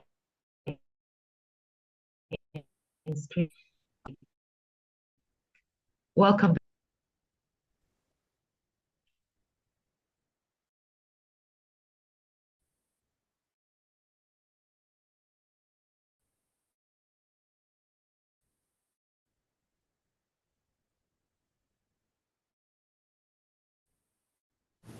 Dr. Sohair, are you here?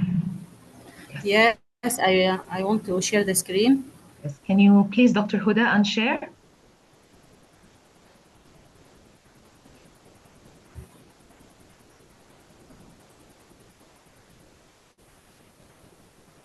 Dr. Huda, please unshare so Dr. Sohair can share her screen.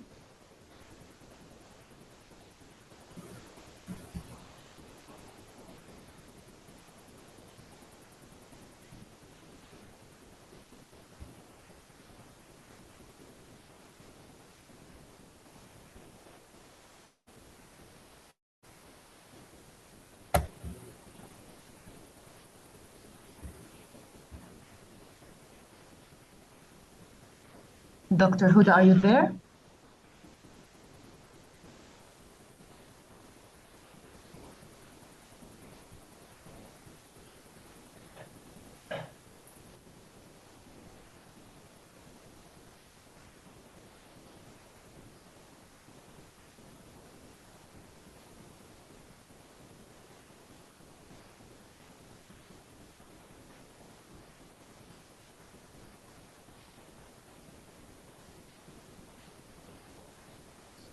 Just give her a call if she didn't respond.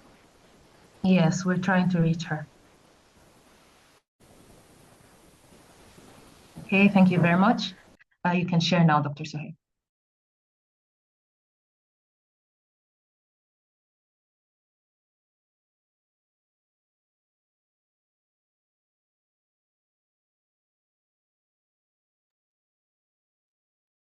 You can go ahead, Dr. Sohair. You can share your screen.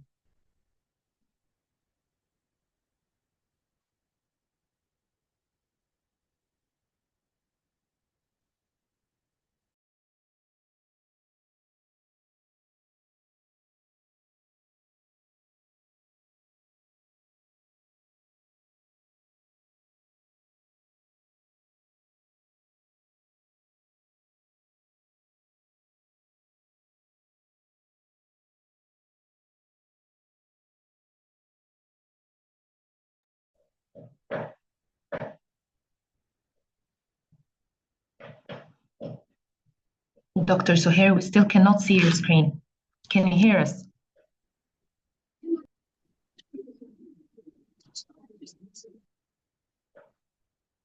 Dr. Sohair?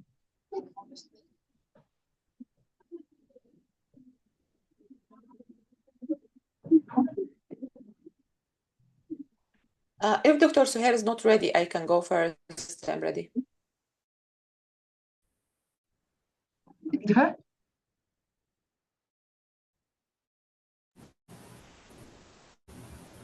The screen. Oh.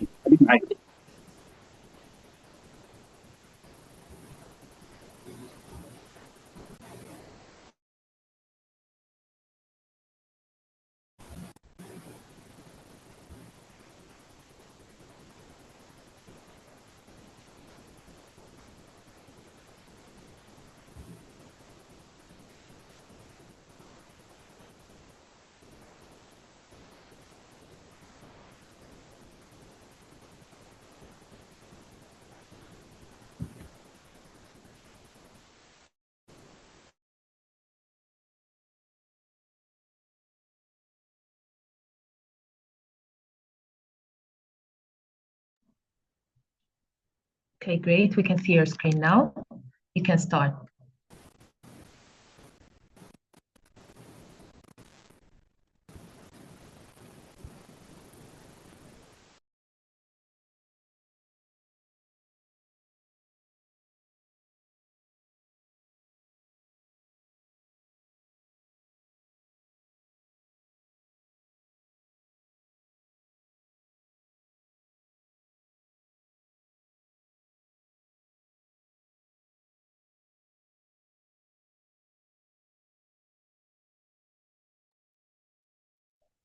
We can see your screen, Dr. Suhair. We can see your screen, Dr. You can Suhair. start if you want. You can start if you want.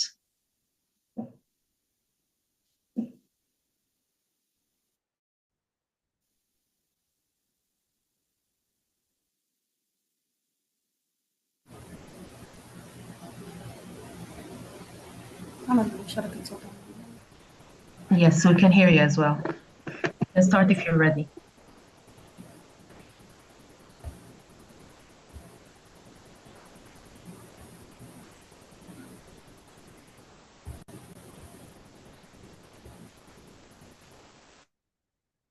You see you see the screen? Yes, we can see the screen and we can hear you just fine. You can start whenever you're ready. بسم الله والحمد لله والصلاة والسلام على رسول الله.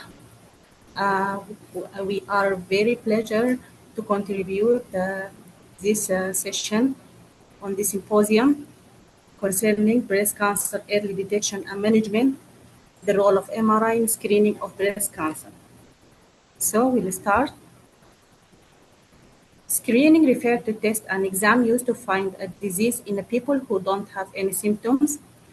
Early detection means finding and diagnosing a disease earlier than if you would wait for symptoms to start. Screening and early diagnosis has an important role in reducing morbidity and mortality associated with breast cancer. Sorry, The MRI Suhair, is primarily you're used as a not moving. Your slide is not moving. You are still in the first slide. And can you make it big? Go to view. Put it in view. So fill the screen with your slide. You're welcome.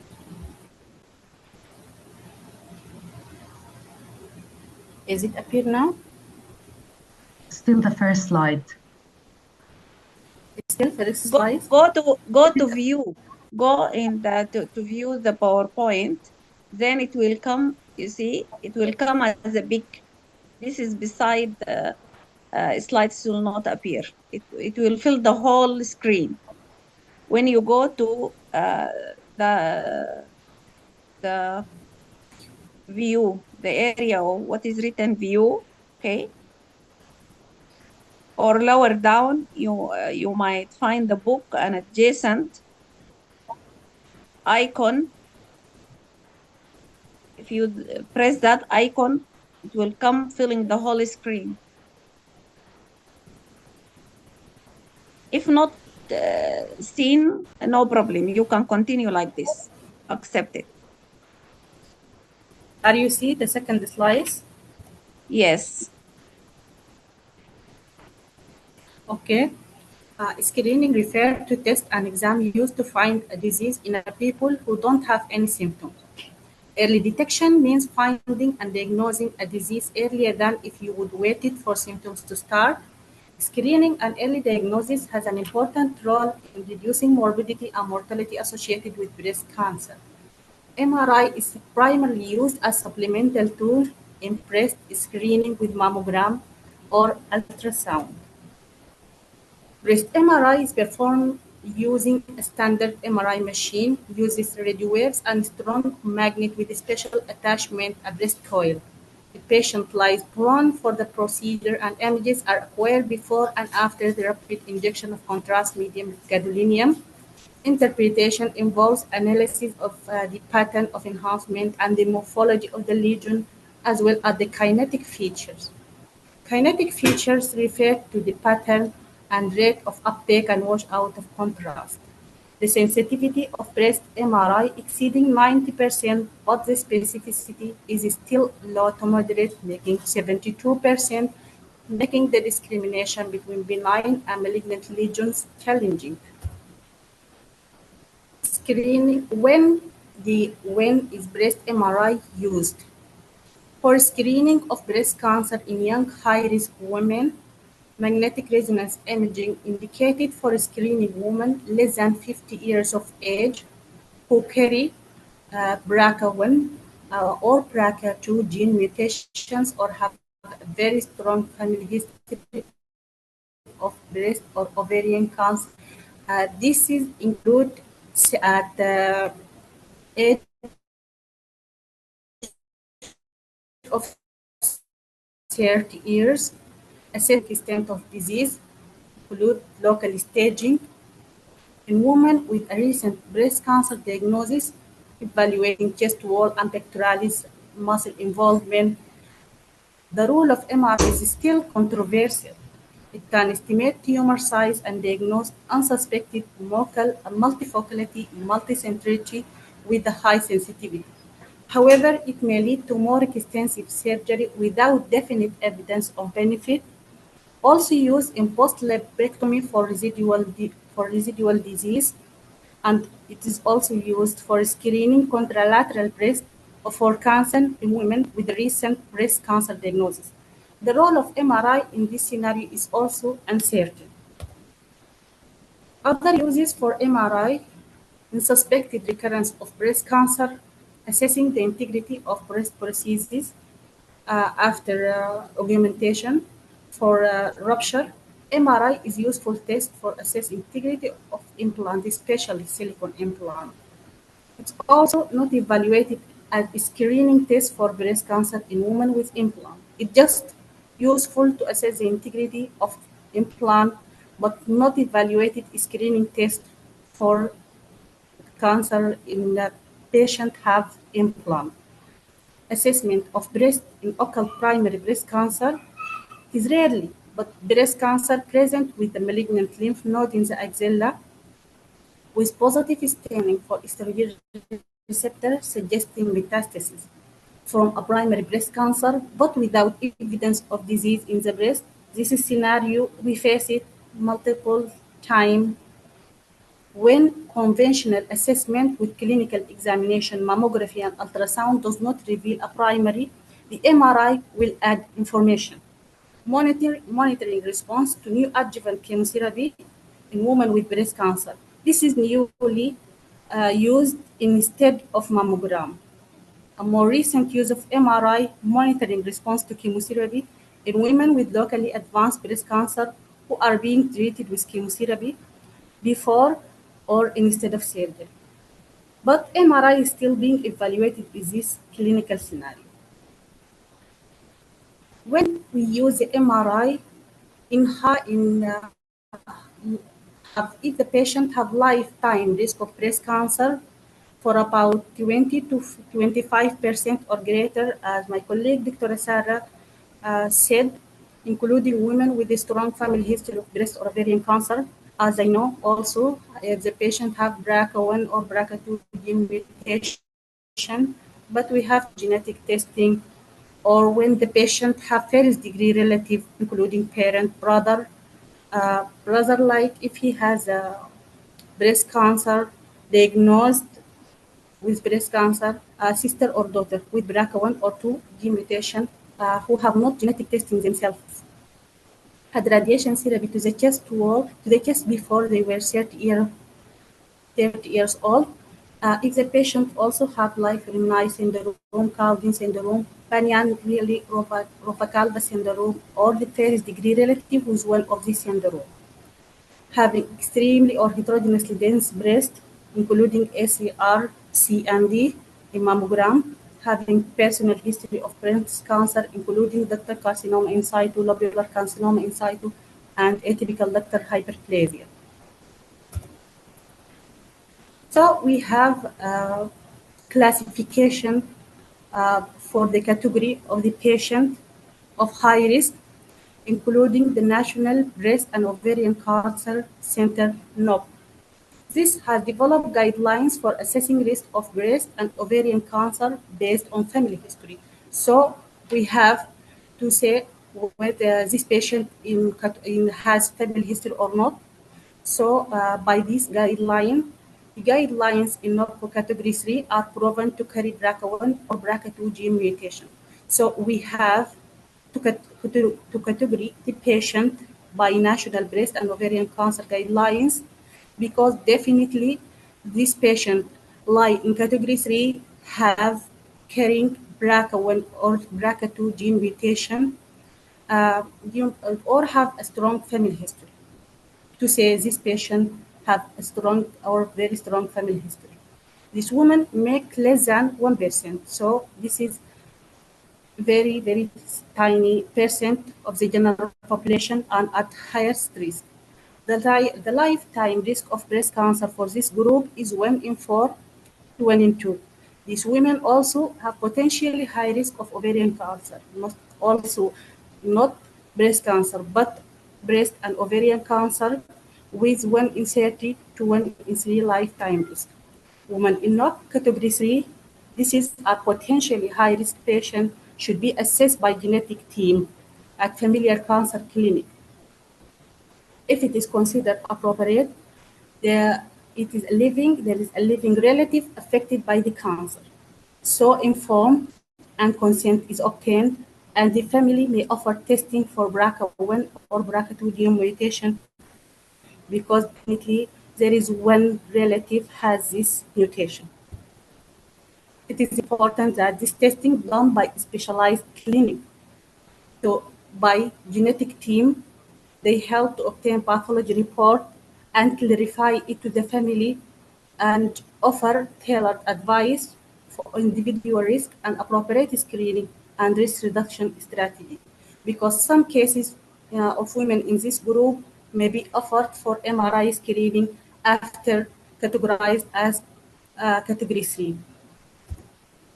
So this is the category for by NOC, including potentially high risk. This is category 3. We will see cover less than 1% of female population, including potential risk of breast and ovarian cancer. Two phase or relative from one side diagnosed with breast or ovarian cancer, or additional relative with breast or ovarian cancer, or breast cancer diagnosed before the age of 40, or bilateral breast cancer, or breast and ovarian cancer in the same woman, or breast cancer in a male relative. One first or second degree relative diagnosed with breast cancer at age 48 or less, plus another first or second degree relative on the same side of the family with sarcoma in colon or tissue at the age of 40 or less, is also category 3. Member of family in which presence of high-risk breast cancer gene mutation has been established. So this category 3, lifetime risk of breast cancer lying between 1 in 4 and 1 in 2, which calculated more than 25% risk, lifetime risk. This may be more than 3 times in population.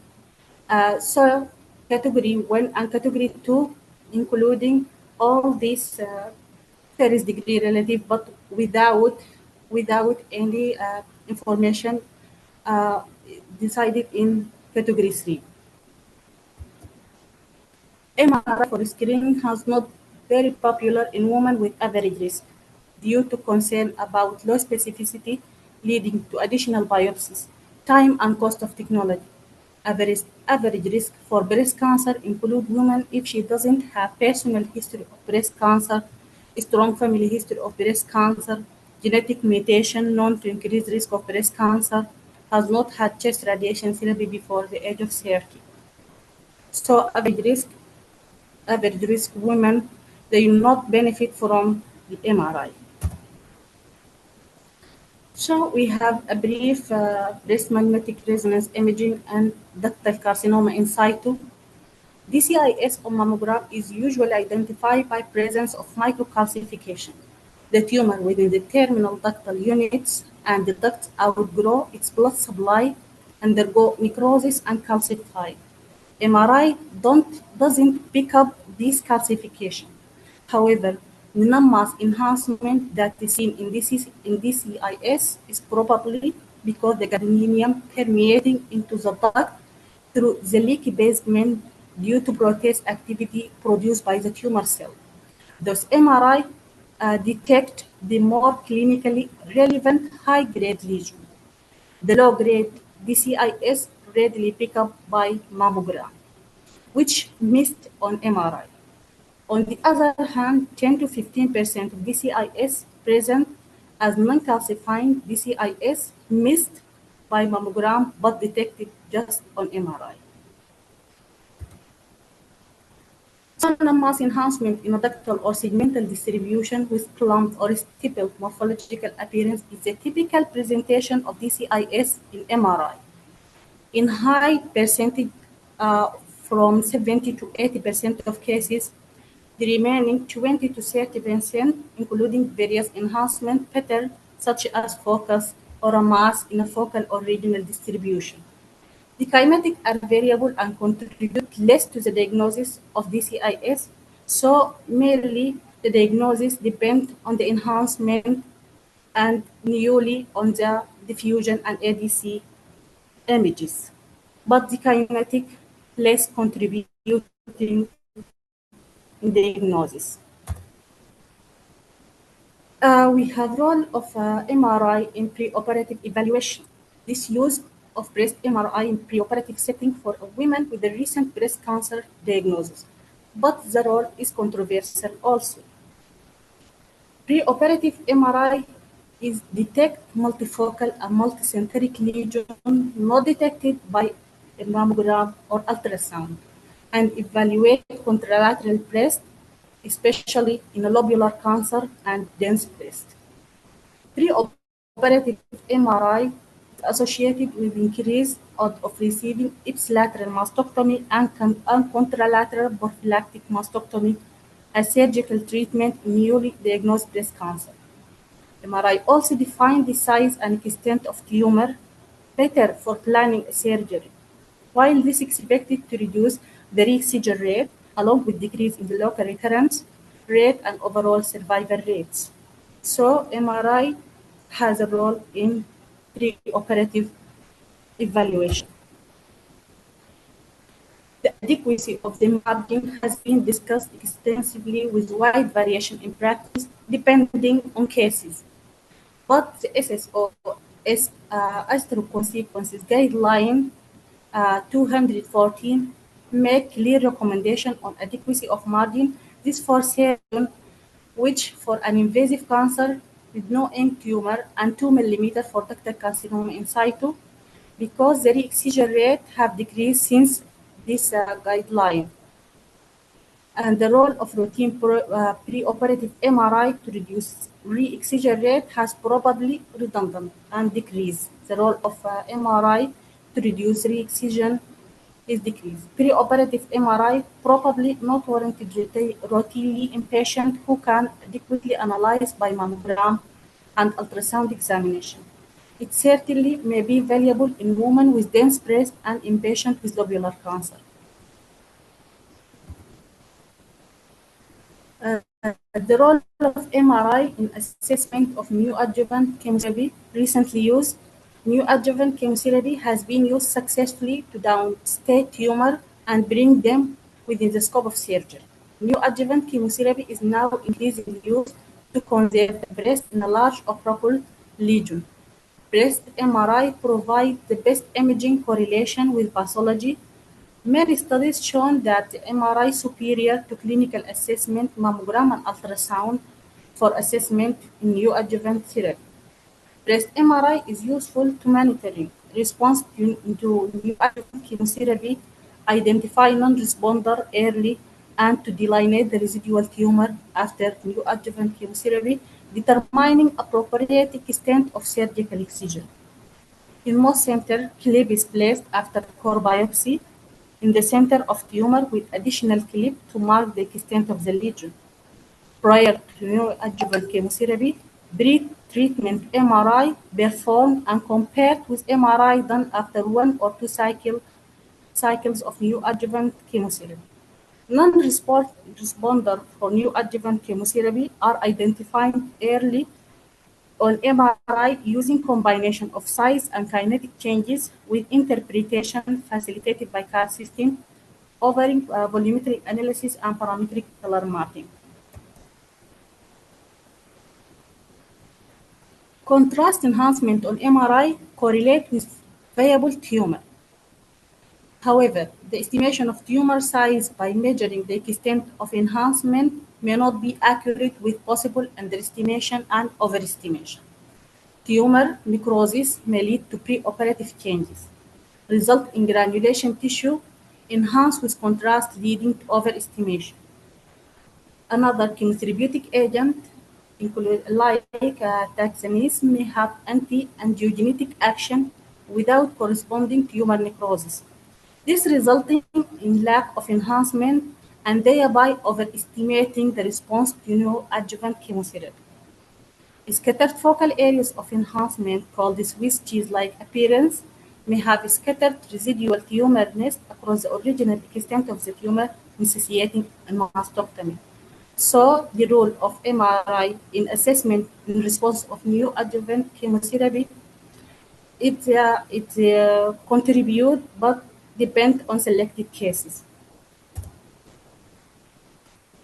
The disadvantage of MRI, including false positive result, which increasing test or biopsy for patient, leading to patient anxiety, cost of MRI, delay the onset of treatment, and possibly increase mastectomy rates when using MRI. We have examples of MRI pictures. This is the craniocaudal and bilateral oblique views of both breast, showing an area of architectural distortion at the right center of the breast and focal asymmetry at the left breast. This patient do for had MRI breast image showing that the area of architectural distortion representing a speculated enhancing mass in the right breast with multifocal right breast lesion. The speculated mass proven on histopathology confirmed a tubular carcinoma and multifocal enhancement lesions representing invasive lobular carcinoma. The area of focal asymmetry at the left breast in MRI appear as focus of enhancement, and the ultrasound and the MRI and the histopathology confirms this is an invasive ductal.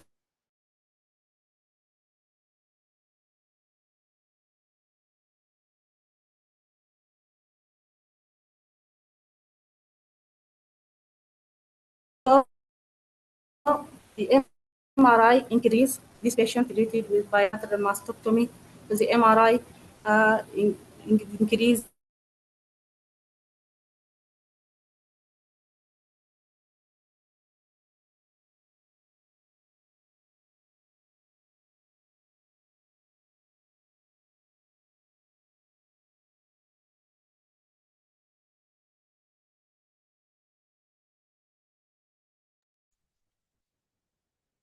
دكتورة سهير.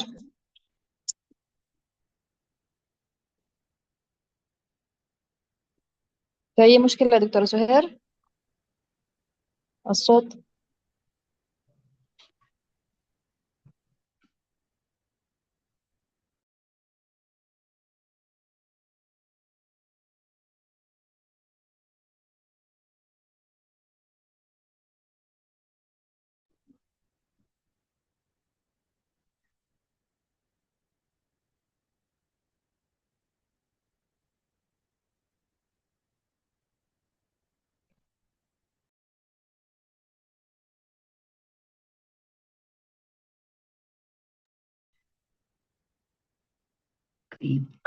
Seems Dr. Suhair عندها connection problem. We will contact her. She will be back shortly.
Ila, could you reach your hair?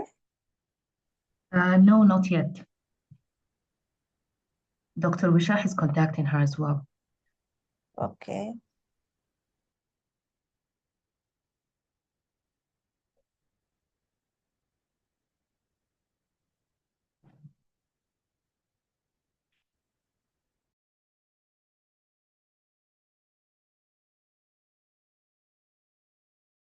Me? Okay, welcome back, Dr. Suhair. Okay, you are hearing me. Yes, we can hear you.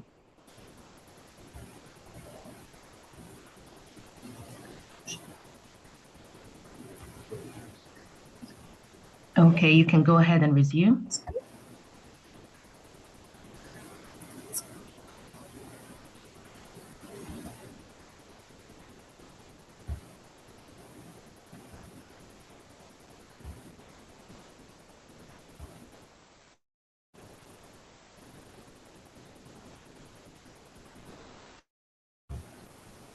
You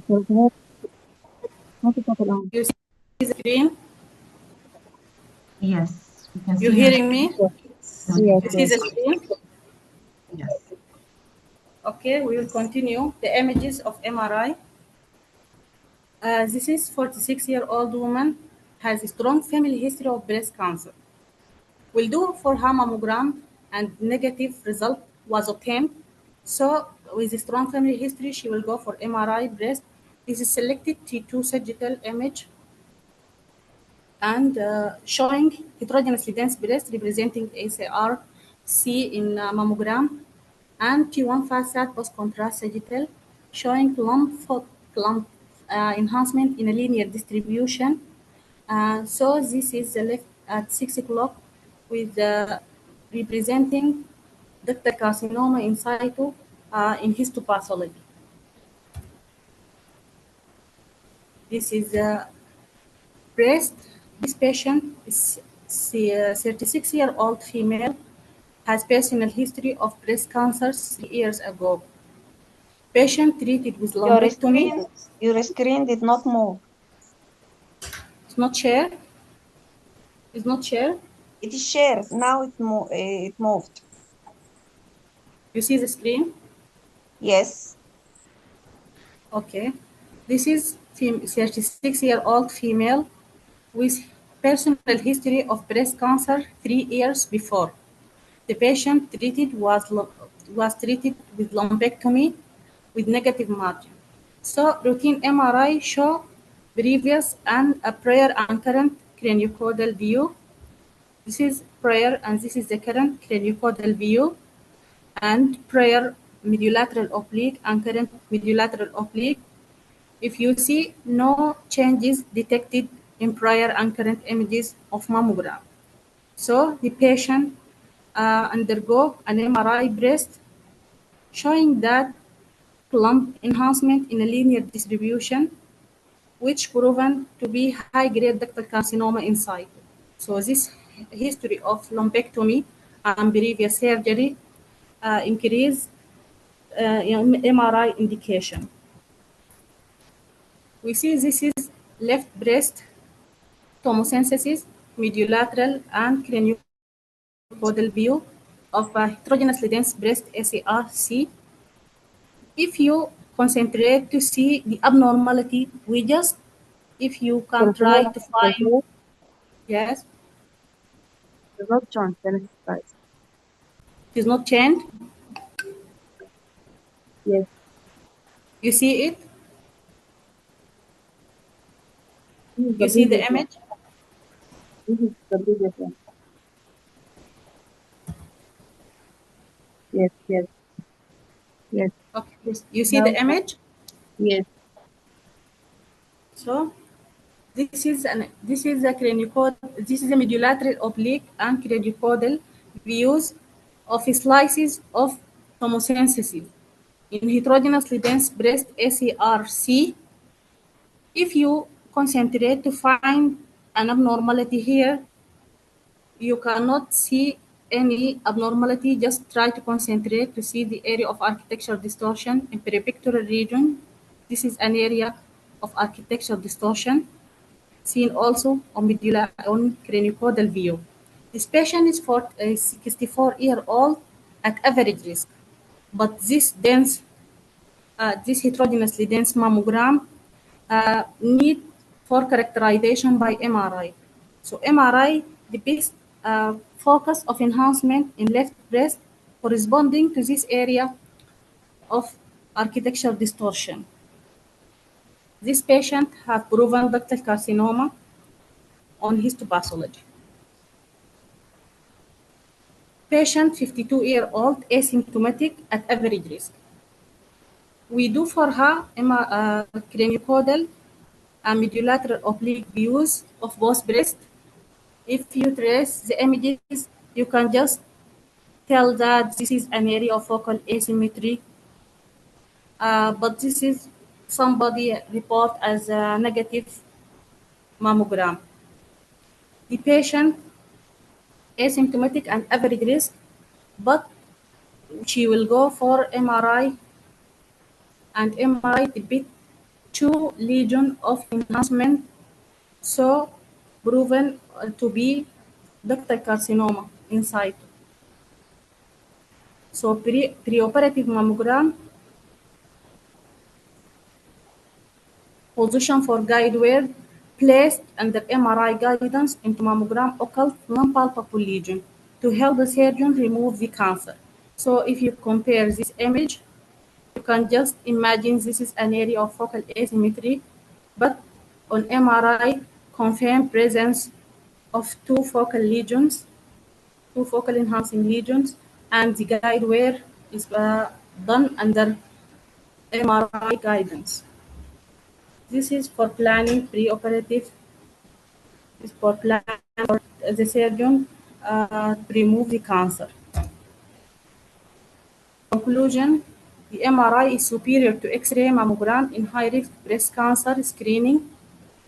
In women with low to average risk breast cancer, the role of MRI remains controversial. The use of preoperative MRI continues to be controversial with wide variation in practice. In neoadjuvant setting, MRI breast is useful to identify the non-responder early. In those who respond to chemotherapy, it is helpful in planning conservation via physical. Despite the fact that MRI is expensive and less specific, it is emerging as an important tool in detection, diagnosis, and staging of breast cancer. It is also useful in assessing the efficacy of chemotherapy and planning surgical treatment. Most importantly, it enables the detection of carcinoma that both clinically and mammographically occult. Thus, the use of MRI lead to better outcome in workup of breast abnormality and help the clinician to reduce the morbidity associated with breast cancer. And thank you very much for attention. Thank you very much, Mr. Mahmoud. Thank you for this valuable and informative lecture about the role of MRI in screening of breast cancer. Thank you very much. And Thank you. now, if there is questions or comments, you are welcome.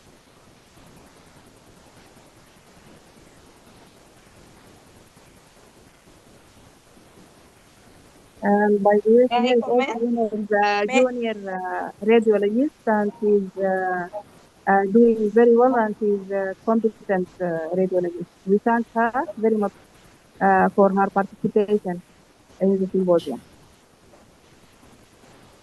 Thank may you I very much. comment? Okay, go ahead. Okay, if there is no comment, we can go for May I the comment? next. May I comment, Dr. Wishah? You have a comment? Me, Dr. Rabab, I'm asking. May I comment? Yes, yes, of course, of course. Thank you very much. Thank you very well, Dr. Suhair, for this well-informed, learned, with greatly knowledgeable, well-read talk.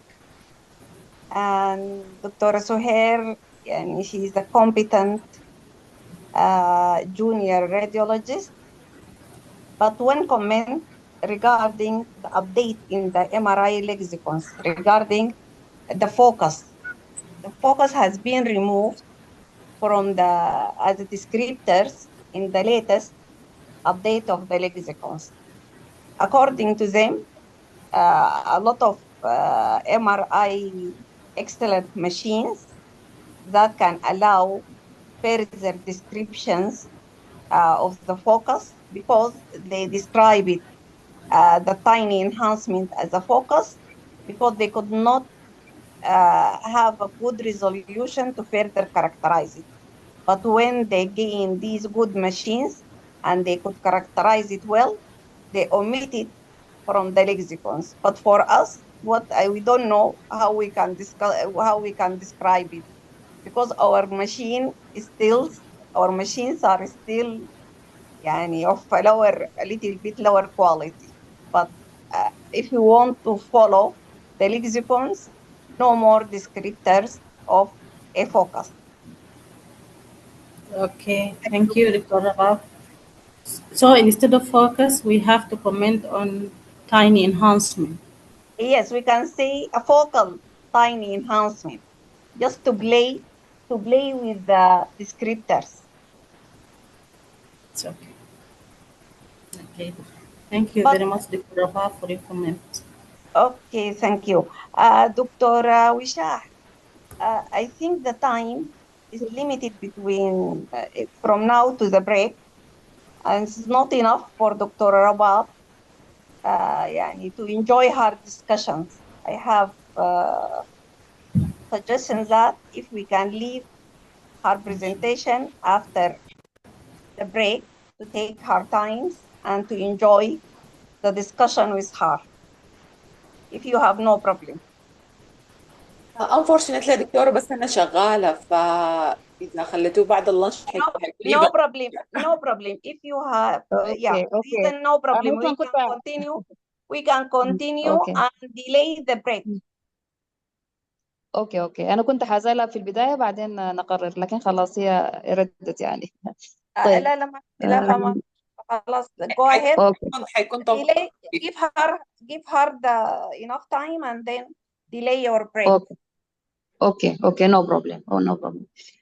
Now I'm so grateful to introduce our colleague, Dr. Rabab Al-Hassan, and I want to thank her very much for sharing her experience in UK with us. She's going to speak about imaging approach to symptomatic breast. Welcome, Dr. Rabab. شكرا جزيلا دكتورة شاح. In the beginning I want to thank very much Dr. Rabab for inviting me, and most importantly to offer very overdue thanks for her efforts with us while we were registrars, and we will never forget that you used to spend your annual leave teaching us So thank you. ربنا يجعله في ميزان حسناتك إن شاء الله. I want to apologize for two things. First, before I start, can you see my screen? Yes. Yes. So I totally forgot to use the official theme of the symposium. I'm so sorry. I just remembered when I saw your fancy slides. The other thing that unfortunately my presentation will not be filled with very nice high resolution images that we saw this morning, because I wanted to focus on really practical tips on how to manage symptomatic breast. Excellent talks this morning about breast screening, and I think it paves the way to move to the symptomatic presentations of the breast. I believe in our country, because the screening program is not established yet, so most of the ladies present with symptomatic breast. Before that, I should have introduced myself really. My name is Rabab, and I'm a graduate of Sudan Medical Specialization Board in clinical radiology. And I have obtained my FRCR, and I currently practice as a radiologist with a special interest in breast and gynae radiology. So I have practiced in Sudan, I have practiced here in the UK, and I think this will allow me to have a broader picture of the differences and the similarities between practices and what we can improve in our country. So in the UK, the guidance to imaging of the breast comes from the Royal College of Radiologists. I will encourage everyone to read this guidance. It's available online, I think for free, and it outlines the recommendations from the Royal College to us radiologists and other breast imagers on how to approach the breast imaging, both in screening populations and in symptomatic breast. I will focus on the symptomatic side now. And before I start, I wanted just to talk briefly why it is important that we have a guidance. First of all, when we have a guidance for our practice, the guidance will be evidence-based. So you as a practitioner, you don't need to go and study the literature and find the evidence for what you want to do to your patient. So if you have already a guidance that is well-researched, that is evidence-based, it will simplify the everyday life of every practitioner. The other thing, it will standardize the patient care. So for the same patient, patients with similar clinical presentation, if we have a guidance, the treatment of all of these patients will be always similar. And instead of having different practitioners approaching the patients with different standards of care. The other thing, which is very important as well, is that it facilitates communication. So when you have a guidance that the surgeons are aware of, the breast imagers are aware of, the general practitioners are aware of, it will minimize, these questions and concerns and confusions between the practitioners. So if I say, according to the guidance, I'm doing this to your patient, everybody will understand what you're talking about. The other thing is that it improves patient safety. Evidence has shown over and over again that patient safety to get the correct treatment, to not to be misdiagnosed or mistreated is in any way, will improve by setting out guidance. Streamlining the treatment pathways, when you have a clear guidance for everyone to follow, as I said, it will minimize the questions, it will minimize the confusion. Patients will be streamlined through their treatment pathways, which are clear to everyone. And it will make it easier to transfer experience and expertise, especially from senior practitioners to junior doctors, for example. So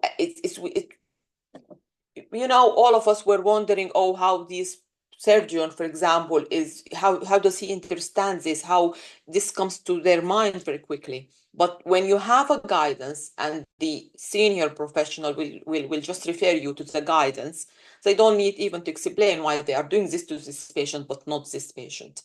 So I think developing a guidance is very, very important for every breast unit in particular, that everyone can follow, because breast work, as we all know, that it involves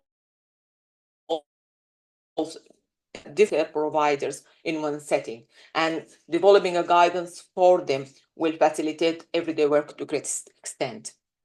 So the symptomatic breast assessment is based on triple assessment, as we all know, which comprises clinical assessment, that's history taking and clinical examination, imaging, which based on conventional imaging as a baseline, that's mammography and ultrasound, and needle biopsy, which include core biopsy as the main stem of needle biopsy, and less likely fine needle aspiration. And we will go through this.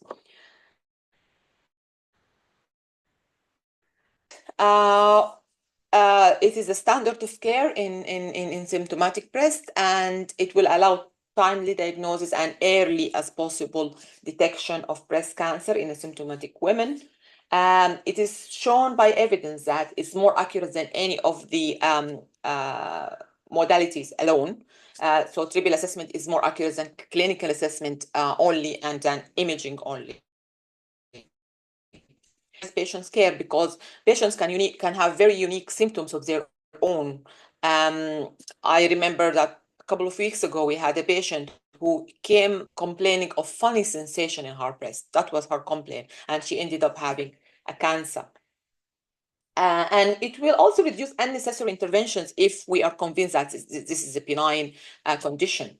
For example, if you have a young woman presenting with a smooth mobile lump, and it is benign on ultrasound, so you don't need to biopsy and you don't need to intervene. And I'm just showing a graph here of how the survival of breast cancer improves with early detection. This graph is again years since diagnosis. It's shown that years since screening, because we assume that women who had screening were normal at the time of screening, and then if they present many years later after screening, we have no idea how long this cancer was there. So if they have never screened and present with a breast cancer, it's likely to be advanced and it's likely to reduce their survival rate. So triple assessment helps earlier diagnosis than any other modality alone. I will not talk about the clinical side of triple assessment, because clinicians are more equipped to talk about this for you, but I will talk about the imaging side. So what do we require in order to have a successful imaging assessment? So we need a digital mammography, and we need a high frequency ultrasound, has to be 12 megahertz or more. And we might use additional modalities or additional methods that are built in normally in the modern mammography machines, like digital breast tomosynthesis and contrast enhanced spectral mammography. And I will talk about that in details as well. Please feel free to interrupt me at any point, because as I said, I'm trying to offer a practical approach, which is and this is based on UK practice. So if you have different scope of practice, or you don't agree with any of this, please feel free to interrupt. So so imaging assessment, as I said, is based primarily on mammography and ultrasound. Ultrasound is the first line modality for patients who are 40 years, less than 40 years of age, because this is not it contains no radiation and safer in this age group. Additionally, mammography normally in the younger women with dense breast is less sensitive. So the recommendation is to do ultrasound as a baseline or as a first line, modality. Any woman who's age 40 or more will have mammography as a first line investigation, and ultrasound with as additional modality as indicated clinically, and I will talk about that further as well. Mammography should be done in all patients with confirmed malignancy, irrespective of their age. So if you have a patient who had a mass, for example, and she's young, you biopsied that mass and the result came back as malignancy, you will have to do bilateral mammogram to this patient, irrespective of age. We have done mammograms of 18 and 20 and 22 years old of age with proven malignancy. If you have a lady who is 35 to 39 years of age, but on clinical examination, the surgeons or the ultrasound findings were suspicious, it's preferable to do a mammogram before you biopsy, because you don't want the hematoma from your biopsy to obscure any additional findings on the mammogram. You should always be aware of pregnant and lactating ladies, because their imaging, both mammograms and ultrasound, are difficult to interpret, and we should always have very low threshold for intervention and for biopsy. Starting with mammogram, the mammography, if we decided this lady is 40 or older and we are going to do a mammogram, it has to be a standard MLO and CC view of both breasts. So no exceptions. Some ladies with, for example, difficult mobility issues or anything like that, we can modify the technique, but we should always include both views as possible. Technologists should be always aware that if they cannot do the standard views, they should put a note on their images saying that this is the best we could do with this patient because of so and so and so.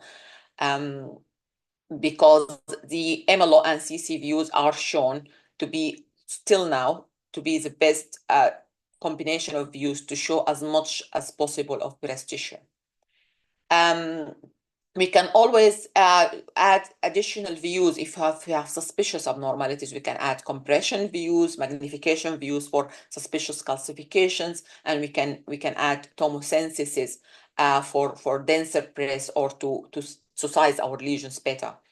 There are so many centers right now who are doing tomosynthesis or contrast-enhanced mammogram as first line in younger women with dense breasts who have suspicious findings. So there are centers now that they do like a rapid test for kidney function and do a contrast-enhanced mammogram before even the ladies go on to have their ultrasound.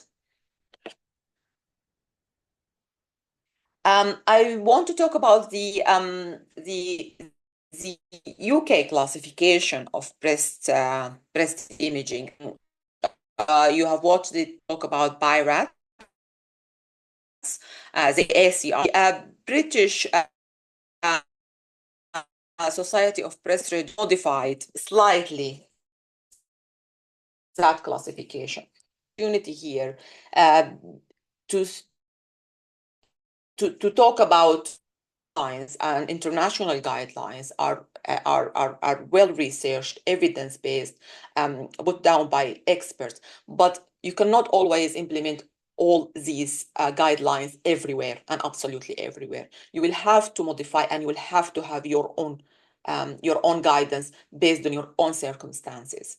So this is a big example that the British Society of Breast Radiology, formerly known as the Breast Group in the RCR, has adopted this, they call it 5-point classification of the breast diseases. So what they have done is that they reclassified actually BIRATS 1 to 5, and to clinical, they call it P for palpation, P1 to P5, same categories of the PIRADS, and the ultrasound U1 to U5, the core biopsy, it misses this graph actually misses the mammogram. Call it R15, ultrasound U1 to U5, and then core biopsy B1 to B5, and the fine needle aspiration C1 to C5. Some people also, as in my institution, add the axilla lymph nodes L1 to L5, or the axillary ultrasound A1 to A5. So I'm a fan actually of UK system, not because I'm the UK, but it is very, very easy to follow. Even the healthcare workers, the nurses will understand if I say, oh, okay, this is a lady of a B4, R5, U5, A5 lesion. So they will understand that it's suspicious clinically, it looks malignant on mammogram and ultrasound and children-looking lymph nodes. And then we did with biopsy and it confirmed that it's a P5. So, and the lymph node was L5. So, and it's also, it makes it very easy to spot out discordance between the different components. So if I have a B5, clinically P5 region, and then I have an R2 for the mammogram, or some people call it M2. M2 for a mammogram and U2 for ultrasound, there is a discordance. There is something suspicious clinically, which looks benign on imaging. So we need to solve that. This lady assessment is not finished because there is a clear discrepancy. I hope that makes sense. Dr. Rabab, what about pathology proven cancer on imaging? There is no U6 or M6 here. Yes. This is for initial assessment. This is not for this table is for initial assessment. It's not for the biopsy proven cancer. They still use the okay. Similar to IRADS, yeah. It's just a modification, but it's the same. It's the same, and just with a little modification, a little more detail. Because in UK, there are so many other professionals other than surgeons and radiologists who deal with breast diseases. So we have so many people, advanced radiographers, they call it advanced practitioners, advanced nurses, and they do a lot of work in the breast because this is a public service. So many people, and they want to try and simplify as much as possible and improve communication. And I think it's working. For ultrasound, practically, it is performed in most symptomatic ladies. Any ladies that will present symptomatically with a lump, for example, they will undergo ultrasound. Even if the clinician sometimes they can't feel a lump, especially if they are junior clinicians, they can't feel a lump. They will still send the patient for ultrasound to confirm that there is nothing there. There is a lot of medico-legal aspects of the situation, but sometimes the breasts are so difficult. If you guys do breast examination, breasts are so diverse and so difficult sometimes, and a lady can be so convinced that she has got a lump, and the only way to convince her that this is normal breast tissue is to do an ultrasound. So practically speaking, is done in most symptomatic cases, except for very, very few cases. Sometimes with experienced surgeons, and they sometimes the lady will go to her GP saying that I have a lump. The GP refer her to the breast surgeon. By the time she reaches the breast surgeon, she says, "Oh, I can't find it now," and the breast surgeon can't find it, so they can safely dismiss ultrasound in this case. Ultrasound, as you heard in the previous lecture, that it can guide biopsy and intervention, and ultrasound is always preferred to guide the biopsy over mammogram guided biopsy, for example, because it is easier, it is much more tolerated. Ultrasound of the axilla. So all patients who malignancy is suspected or confirmed should undergo ultrasound of the axilla. Practically, what we do practically in everyday practice that we scan the axilla of every patient that is undergoing biopsy, even if they're undergoing biopsy for benign lesions. The axillary lymph nodes are deemed suspicious or abnormal if the cortical thickness is 2 to 4 millimeters. There is a variation in practice. So in my institution, 2 to 3 millimeter cortex we regard it as indeterminate and A3. And if 4 millimeter, we regard it as suspicious A4 axilla. So there is a room for a local practice variations. If there are multiple abnormal nodes, you should biopsy at least one node. Normally, we try to biopsy the biggest node to maximize the chance of getting more tissue for histology. But sometimes you are, limited by the presence of axillary vessels, and you go for a more accessible node, but you have to go for a suspicious node. Don't pick up a node that looks a bit more normal, if I can say that.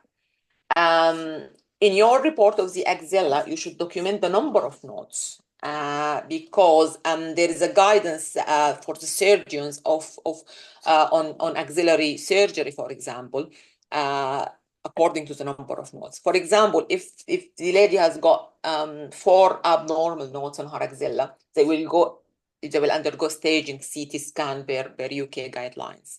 But the documentation is important.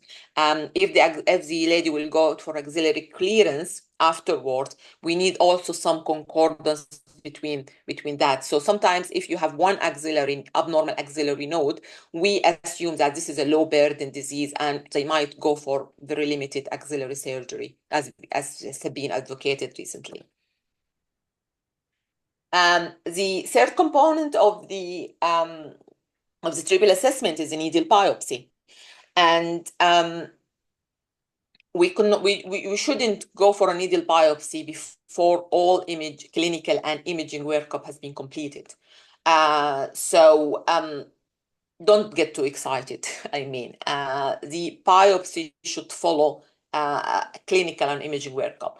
As I said, the decision of doing a biopsy might be dependent on certain clinical and imaging parameters. So not all benign lesions will undergo biopsy. Not all malignant lesions will undergo biopsy, and we will see that later. We always prefer to do imaging. It has more accuracy, it has more sensitivity, it will yield more results, more beneficial results on histology, because you are looking at that lesion, you see your needle is going through that lesion, and you know that you are in the right place. We should always attempt to do a core biopsy. This is the mainstay of tissue diagnosis, but it might not always be feasible. For example, an axillary lymph node that is too close to the axillary artery might not be possible to be cored, and you would rather do a fine needle aspiration than leave it without sampling.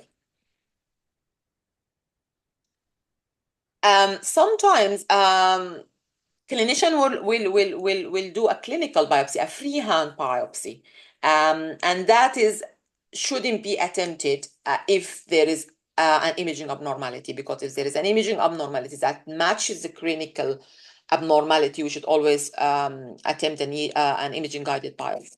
But sometimes, as I said in the example, that the clinician will send the patient with a P4 breast abnormality, you do your ultrasound and you find just benign breast changes, fibrocystic change or whatever, and you put in your report it's a PIRAT, so it's a U2 changes. So you are not going to biopsy U2 changes, but the clinician is still concerned. So sometimes they aim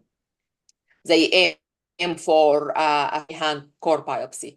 I must say I've been practicing almost for 4 years in breast radiology. I have never seen a positive freehand core biopsy when imaging is normal. So more and more surgeons are actually walking away from doing a freehand core biopsy without imaging abnormality. Some of them will do just imaging follow-up or clinical review or something like that instead of going blindly. Punch biopsy is still utilized very much for lesions that are attached or are only in the skin. And for instance, inflammatory breast cancer can be diagnosed with a punch biopsy. Paget disease of the nipple can be diagnosed by punch biopsy. Right. So I will just move to specific conditions as outlined in the RTR guidance. The first or the most common presentation in breast symptoms is lump or lumpiness or change in the texture. Some ladies will describe it as thickening or indentation in the breast or bridging or something like that. So this all fall into the same category of tissue changes. As I said, if you have a lady that's presented with a lump or lumpiness, she's over 40, you will do a mammogram and you will do a targeted ultrasound. If the lady is less than 40 and clinically the lump felt benign, a P2, then we will do ultrasound first, and the mammogram is not indicated in this situation unless the ultrasound reveals something else. If the lady is less than 40, but clinically suspicious, is a P4, P5, or radiologically suspicious, is a U4, U5, or ultrasound, you will move to do a mammogram, tomosynthesis, contrast-enhanced mammogram as required. Nobody will ever blame you for doing a mammogram and irradiate a breast that is less than 40 while it was suspicious for malignancy. But the opposite is true. If you don't do the mammogram, you do a biopsy, you ruin the area with post-biopsy hematoma that might happen in anybody. And there was calcification on the mammogram, which was not seen because you didn't do it. That's a problem. Sometimes, as I said, in ladies who are 35 to 39, with a P3, clinical examination indeterminate, the surgeon documents that I can't say if this is this cancer or not, and you do an ultrasound, it's a U1, absolutely normal. We might opt to do a mammogram because the surgeon is a little bit itchy about it. Or if it is a U3 ultrasound, we might suspect a cancer in this case, and we should consider a mammogram. So there is like a free zone here for you to do mammogram if you like. In most cases, we do it. So don't be too sensitive about radiation if you clinically or radiologically think there is something important there. Most solid breast lesions will need a biopsy to complete triple assessment in the UK because, as Hind in the first lecture said, there is the BIRAT 3 is the patients who go who undergo follow-up, but in the UK they don't do that. They biopsy any solid lesion. This is a major difference between UK and US practice. And they have a very good reason for it because the system is, as I said, it's a public service system. If you do not have capacity because of the workload, you do not have capacity to bring these ladies in 6 months and 12 months and 24 months. They see something solid, they biopsy it, it is benign, they let the lady go. And I think, this is my only personal view, I think this is a better approach for countries like ours. And I personally don't know a Sudanese person who would bear with me to be followed up for 24 months. Even I wouldn't do it. So I think this approach is better. It's safer in countries like ours. You have a solid lesion, biopsy it. It is okay, benign. Let the lady go. Anything that is U3 to U5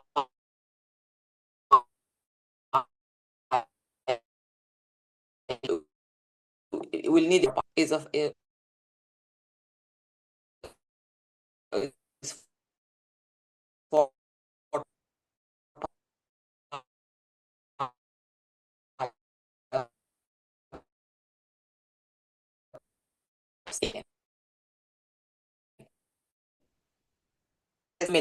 women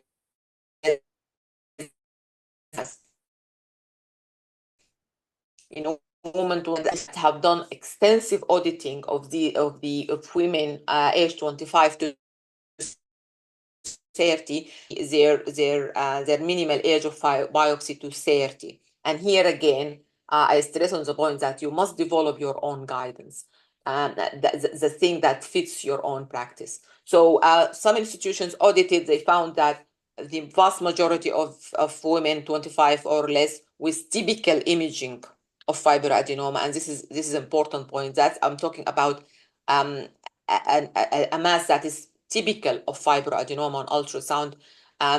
They found it safely to dismiss patients from 25 to 30. They still safe net the patients, by the way. So we have a 24-year-old. She presents with a lump. We do the ultrasound, typical fibroadenoma, oval, just minimally hypoechoic, bright capsule, parallel to the chest wall, typical fibroadenoma. We tell her, okay, this is typical fibroadenoma. You don't need a biopsy by guidelines. However, you have to monitor this fibroadenoma. If you feel it's increasing in size rapidly, you will have to come again and we'll have to biopsy. So explaining to the patient why we are doing the procedure and why we are not doing the procedure is very important to make patients aware of their breasts. Fat necrosis, if a lady presents with a lump with a clear history of trauma, she had an accident, she had a fall, there is a bruising in her skin, and you do the it closes safe but means that in your report. The fat necrosis, as you all know, we call it the great mimicker. It can mimic anything, and we have biopsied before presumed fat necrosis in ultrasound, but without history of trauma, and it turned out to be cancer. I had the case just last week. So always, if you see changes of fat necrosis with no clear history of trauma, you should biopsy. So lipoma, hamartoma, also we don't biopsy, but sometimes the clinicians will say, no, I'm suspicious, please do a biopsy, and we do it. If you see a completely normal intramammary lymph node, you don't need to biopsy, of course. But I can't stress on this enough. For UK practice, if you are in doubt, if there is any discrepancy between the components of triple assessment, you should always opt to biopsy. What if you find multiple lesions? So if you scan a patient and you find multiple lesions on a mammogram, on ultrasound, you have to assess every and each one of them very, very carefully. If they are all similar, these are likely to be fibroadenomas, especially if in younger patients, and the RCR recommendation is to aim to biopsy the largest lesion. Also, a few weeks ago, I had a patient with multiple lesions, presumed fibroadenomas. I biopsied the largest lesion, a very young and fit lady. She's running the marathon, and it turned out to be a cancer. And we had to bring her back, biopsy the other lesion. It also came back as cancer. So that's why we need to biopsy. They are presumed to be fibroadenomas, but we have to biopsy one of them at least. If you have multiple suspicious lesions, you know this is probably cancer. We will try to biopsy more than one to try to establish the extent of the disease, because the mainstay of treatment right now is breast conserving surgery. So they will try to do wide local excision, try to do like therapeutic reduction, and they always want to establish the disease extent. So by establishing the disease extent, you can decide, is this lady suitable for breast conserving surgery, or she's gonna have mastectomy. So if you have the disease that is multicentric, that is in more than one quadrant of the breast, she's not suitable, and she will undergo mastectomy. So again, biopsy. Nipple symptoms, like mainly nipple discharge or changes in the skin of the nipple. We will do a mammogram as a first line in women over 40, and we will do a targeted ultrasound. The recommendation is to do targeted ultrasound if there is a palpable abnormality, or there is or the discharge is single duct or blood stained. But in practice, we scan them all. We scan the nipple area complex and central part of the breast of all ladies who present with nipple discharge, regardless of presence of. And so many times you will find this very, very little introductal papilloma that is not even palpable. And sometimes we found just dilated ducts with minimally thickened wall. We biopsied it, turn out to be DCIS. That's not calcifying on mammogram. So ultrasound is very, very important in this case. Even if the imaging is negative, both mammograms and ultrasound are normal. Many surgeons, especially if a single duct discharge or blood stain discharge, will aim to do surgery, to do ductectomy, and then just to make sure that there is nothing that is imaging occult. Breast pain is a very, very common symptom, as you all know. Breast pain is not an indication for imaging. So many trusts here in the UK are now setting up what they call breast pain clinic, because it's very, very unlikely to be related to cancer, especially if it is bilateral and cyclical and so on. But sometimes we do offer imaging if patients are more than 40 years of age and they have focal persistent tenderness or pain in one area, because it can be a sign of cancer if the cancer is involving the local nerve ending or something like that. So we do offer mammogram and ultrasound if the vein is focal and persistent.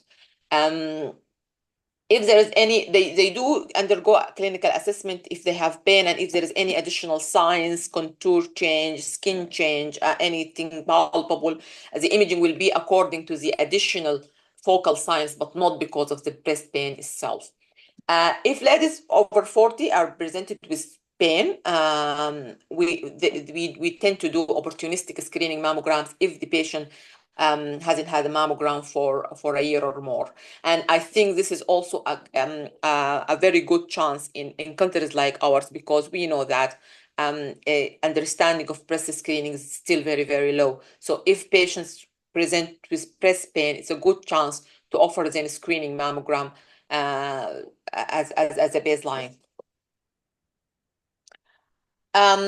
Women who present with axillary lump without clinical breast abnormality might sometimes be a diagnostic dilemma, really. So we offer them a mammogram if they are 40 or over, and an axillary ultrasound. If on axillary ultrasound we found anything suspicious, a lymph node or something else, we do core biopsy. And if the mammogram is negative, the axilla is suspicious, the RCR guidance says that do a whole breast ultrasound. But practically, we don't do that. We go for an MRI. If you do your biopsy, you find that it is metastatic carcinoma from the breast, your mammogram is negative, your ultrasound is negative, you will do an MRI and you will do CT staging to look for distant metastasis, because this is already an advanced disease. Sometimes every breast imaging is negative, and these are treated as imaging negative breast cancer with different pathway of treatment. Let's not forget about male breast.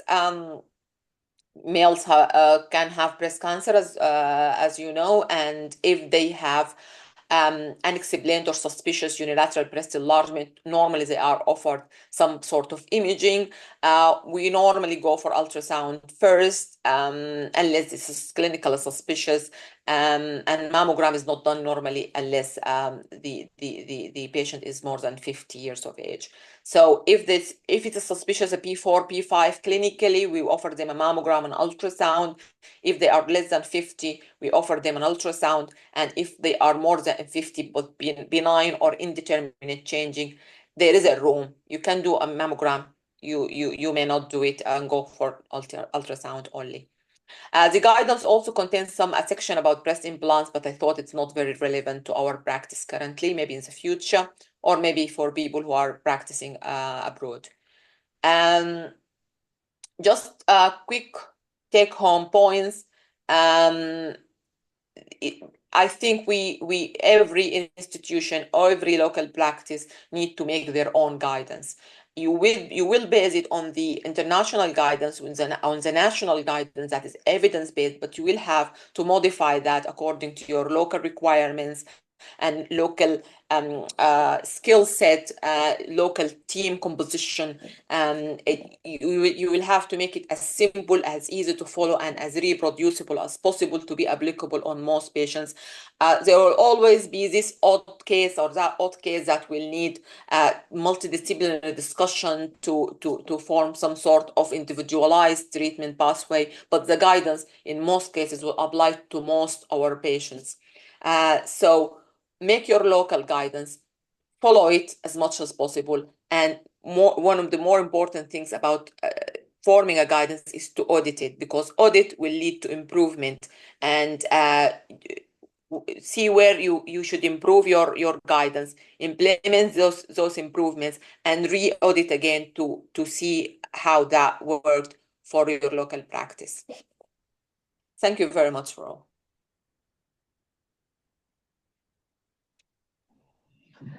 Thank you very much, Dr. Rabab. That was very interesting presentation indeed. And thank you for sharing the UK guidelines with us. It was very interesting and very nice audit ideas as well. I'm sure that there are a lot of comments and questions. We're going to have some time for comments and questions, and then we will have our break for today. I'm raising my hand. Welcome, Dr. Rabab. Thank you. Thank you very much. Firstly, I would like to greatly appreciate Dr. Rabab acceptance, sharing with us her experience, her UK experience, and for her talented and skillful presentation. But I would like just to comment regarding the guidelines, Dr. Rabab. Yes, the UK, they are more conservatives than the ACR guidelines. I have spent 2 weeks attachment in Western London in a Department of Breast Imaging, and I have seen their practice. For me, I have used ACR guidelines since I started my career in breast imaging in 2003. However, generally in my practice, I am not strict to the guidelines. I used to do more flexibility and modifications according to the patient requirement. And also commented on axillary lymph node. We used to count how many lymph nodes being involved and report which level of the lymph nodes being involved. Is it only limited based on ultrasound? Because ultrasound really is the excellent modality in evaluation of axillary ultrasound. Okay. If it is only level 1 or even reaching level 3 and supraclavicular or internal memory, sometimes even with ultrasound, we could evaluate it. Okay. And really, yeah, I agree with you. It is helpful. And for me, I used to use a whole breast ultrasound. Extremely rare doing just a targeted ultrasound, except for the second look ultrasound. Okay, thank you very much again. And if anybody have any comment.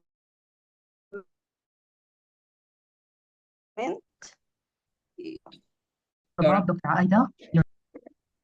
Assalamu alaikum, Dr. Rabab Al-Hassan. Thank you very much for giving us an update about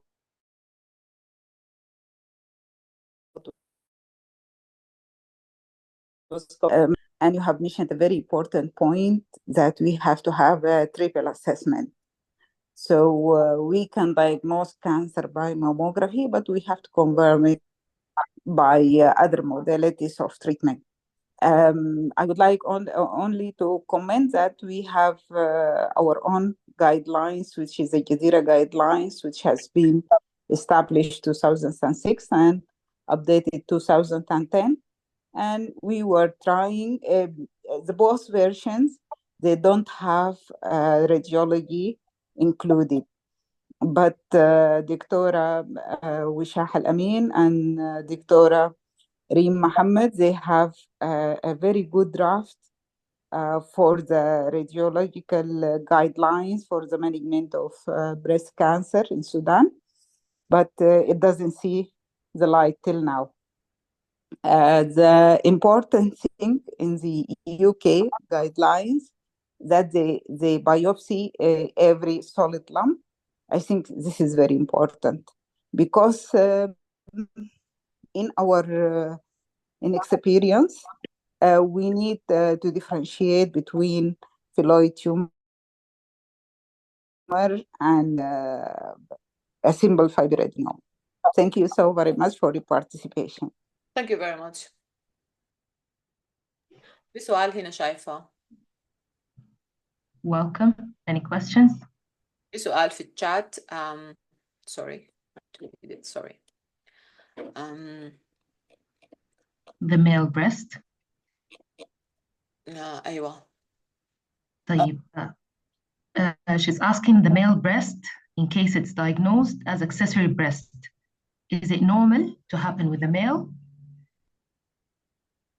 Yes, it can happen. It's not called accessory breast. It's called gynecomastia in males, and it can be quite extensive, yes, and quite diffuse. And when you look at a mammogram, you will feel that this is a female mammogram. It does happen, but it's a benign condition, of course.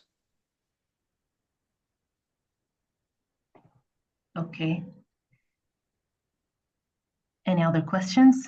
Any comments? Okay, if there are no questions, no comments, I would like to thank you all very much. Were very nice, interesting presentations indeed. And thanks to all the audience for being here. We're going to have 1 hour break. We're going to be back in 2:30 p.m. Sudan time. It's 1 hour break. Dr. Abab, you want to say anything? No, thank you. After 1 hour break. Okay, we will go in 1 hour break. We have very interesting presentations after the break, so please be on time, and hopefully we will see more participants after the break. Okay. Thank you very much again. Thank you very much for listening.